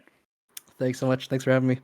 Yeah, thanks for being here. I want to talk a little bit about what your expectations were heading into this match, because as you probably know, it was a battle for potentially second place in the Wednesday standings. And it was an opportunity for you guys as a team to really show that you are definitively the second best team in the league. So what were your expectations in terms of what Dorado would bring to this series, and how are you guys kind of approaching it? Yeah, I mean, at the beginning of the season, I kind of, I expected Dorado to do pretty well in this league. Dorado makes good teams overall. So going into the series, I haven't watched any of their games personally, but based on their record, I knew it would be maybe more challenging than the other teams we've played against. Also, me returning back to mid is pretty nice, having our full roster back after 2 weeks of sub rosters. But yeah, I think it went well. One thing that I kind of want to ask you about in terms of this matchup, game one was pretty clean. Like, you guys kind of played to more of the style that you guys like to go for. You had the Vel'Koz and the Nautilus in the bot lane. What's it like having a bottom lane like that where they can just kind of play a bit more on an island, especially your AD carry role, and then just have Dragon Mooncake be, basically be like a guy that can just free roam on the map, since he knows his laner is just going to be able to free farm most of the matchup. Yeah. Also, why do teams keep giving Dragon Mooncake Nautilus? I do not know. It's just a meme at this point. He hates playing Nautilus. He loves playing other champs, but until someone bans it, he's gonna keep playing Nautilus, and we're gonna force him onto it. As for our normal so I think game one, right? We were saying in our comms, like, that's just like a standard HHZ draft, right? Like, we got what we wanted. We got the Vel'Koz Nautilus, and then like self-sustaining solo lane. So that gives our jungler and our support a lot of room to make plays. So yeah, I mean, if we get our comfort, I think we could play a clean game. We obviously have other play styles too, but this is like, our bread and butter, I'd say, probably. If there's any other teams listening, then start banning Yep. the dang Start banning Nautilus. Yep. Come on Ban now. Give our support It's a break. week 6. We should know this by now. Yeah, we got a free Dragon Mooncake of the Nautilus gameplay. I mean, I said I would come on here and leak strats, but that's not even a leak strat. People have been saying it since week 1. Like, True. Yeah, I think if you play Nautilus 6 weeks in a row, it's not really a leaked strat at that point, right? Like, people need to realize eventually. But I want to talk a little bit more about your own individual performance. First off, how did you feel like you played in these 2 games tonight? Yeah, I think pretty okay performance. I haven't played like much mid at all recently. Okay. I don't get to play much League, like, outside of our scrims and stuff. But yeah, I think I played okay. Ezreal's like just a farm champ, so I just farmed until I got strong. I went for some cheeky solo kills, and then the Aurelia, like, Aurelia's just a counter pick to Vel'Koz, so I think that's pretty free. So yeah, I think overall my own performance, I think, was pretty okay. I missed a lot of minions like usual, so yeah, standard play. Nice. Love the humility there. I just have a quick follow-up on that. I think a lot of people would consider Rowdy Randy as the best mid in the Wednesday division. Yep. Would you say that your goal is to kind of be on par with that level of play? And how do you kind of rate yourself in comparison to both him and maybe some of the other mid laners here? I wish I got to play against Rowdy Randy when we played against Collective, but I think I was subbing top that, or was that last? I don't remember. I was subbing somewhere else, so I didn't get to play against Rowdy Randy. But yeah, I think he's really solid. Obviously, Randy in the 4 wards. It's the best meme in CCS in my opinion. I'm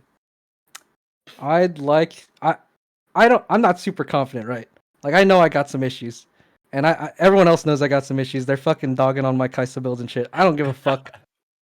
If I get the dubs, that's all that matters, right? Like, true. I'm just gonna let the results show themselves. Like, Yeah, I mean, and that's a great mentality of going about that. So far you are 6 weeks in. You've only dropped 2 overall games, but you're still series undefeated. And really the only team left to topple is DNX. So have you looked into that matchup yet? Like, is that the one matchup where, like, obviously for everyone else, and that's first versus second place to decide who really is the best in Wednesday's division.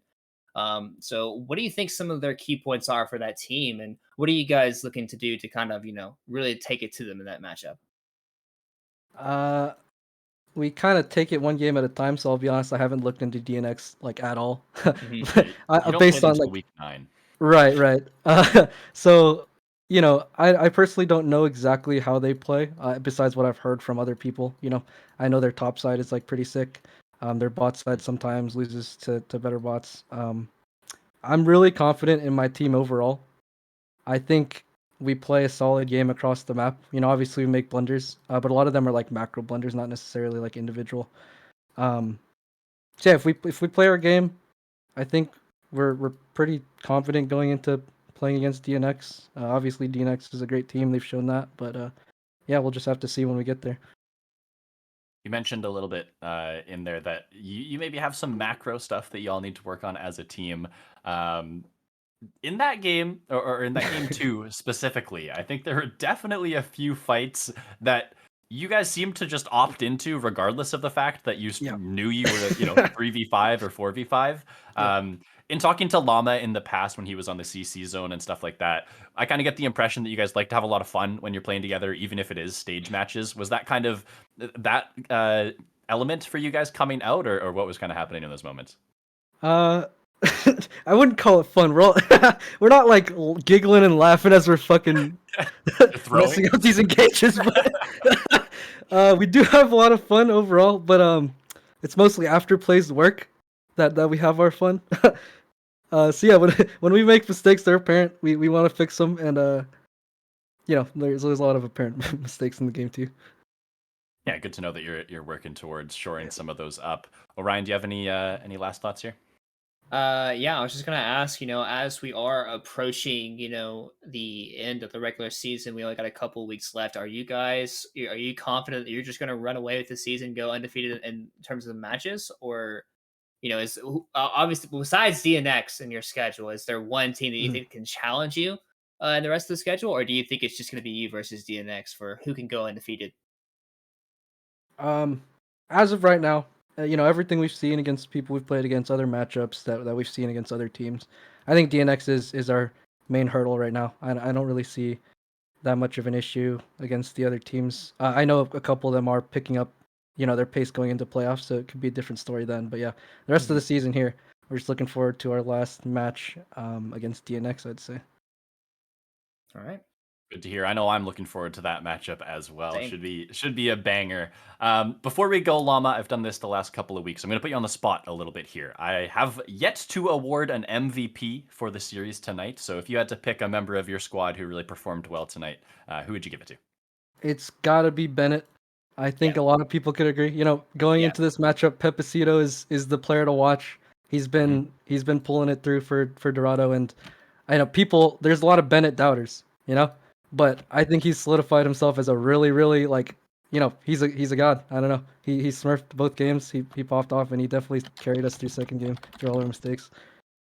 Bennett doubters, sit down. The man had an absolute banger performance here tonight. All right, well, congratulations again, Llama, on the win, and thank you for joining us. Thank you. Awesome. Well, that is going to do it for us here tonight. Unfortunately, there is no CCS 2 action going on right now. Boo. But we will be back tomorrow with some more Thursday League action. So we will see you there in about 24 hours or less. Have a good night, everyone.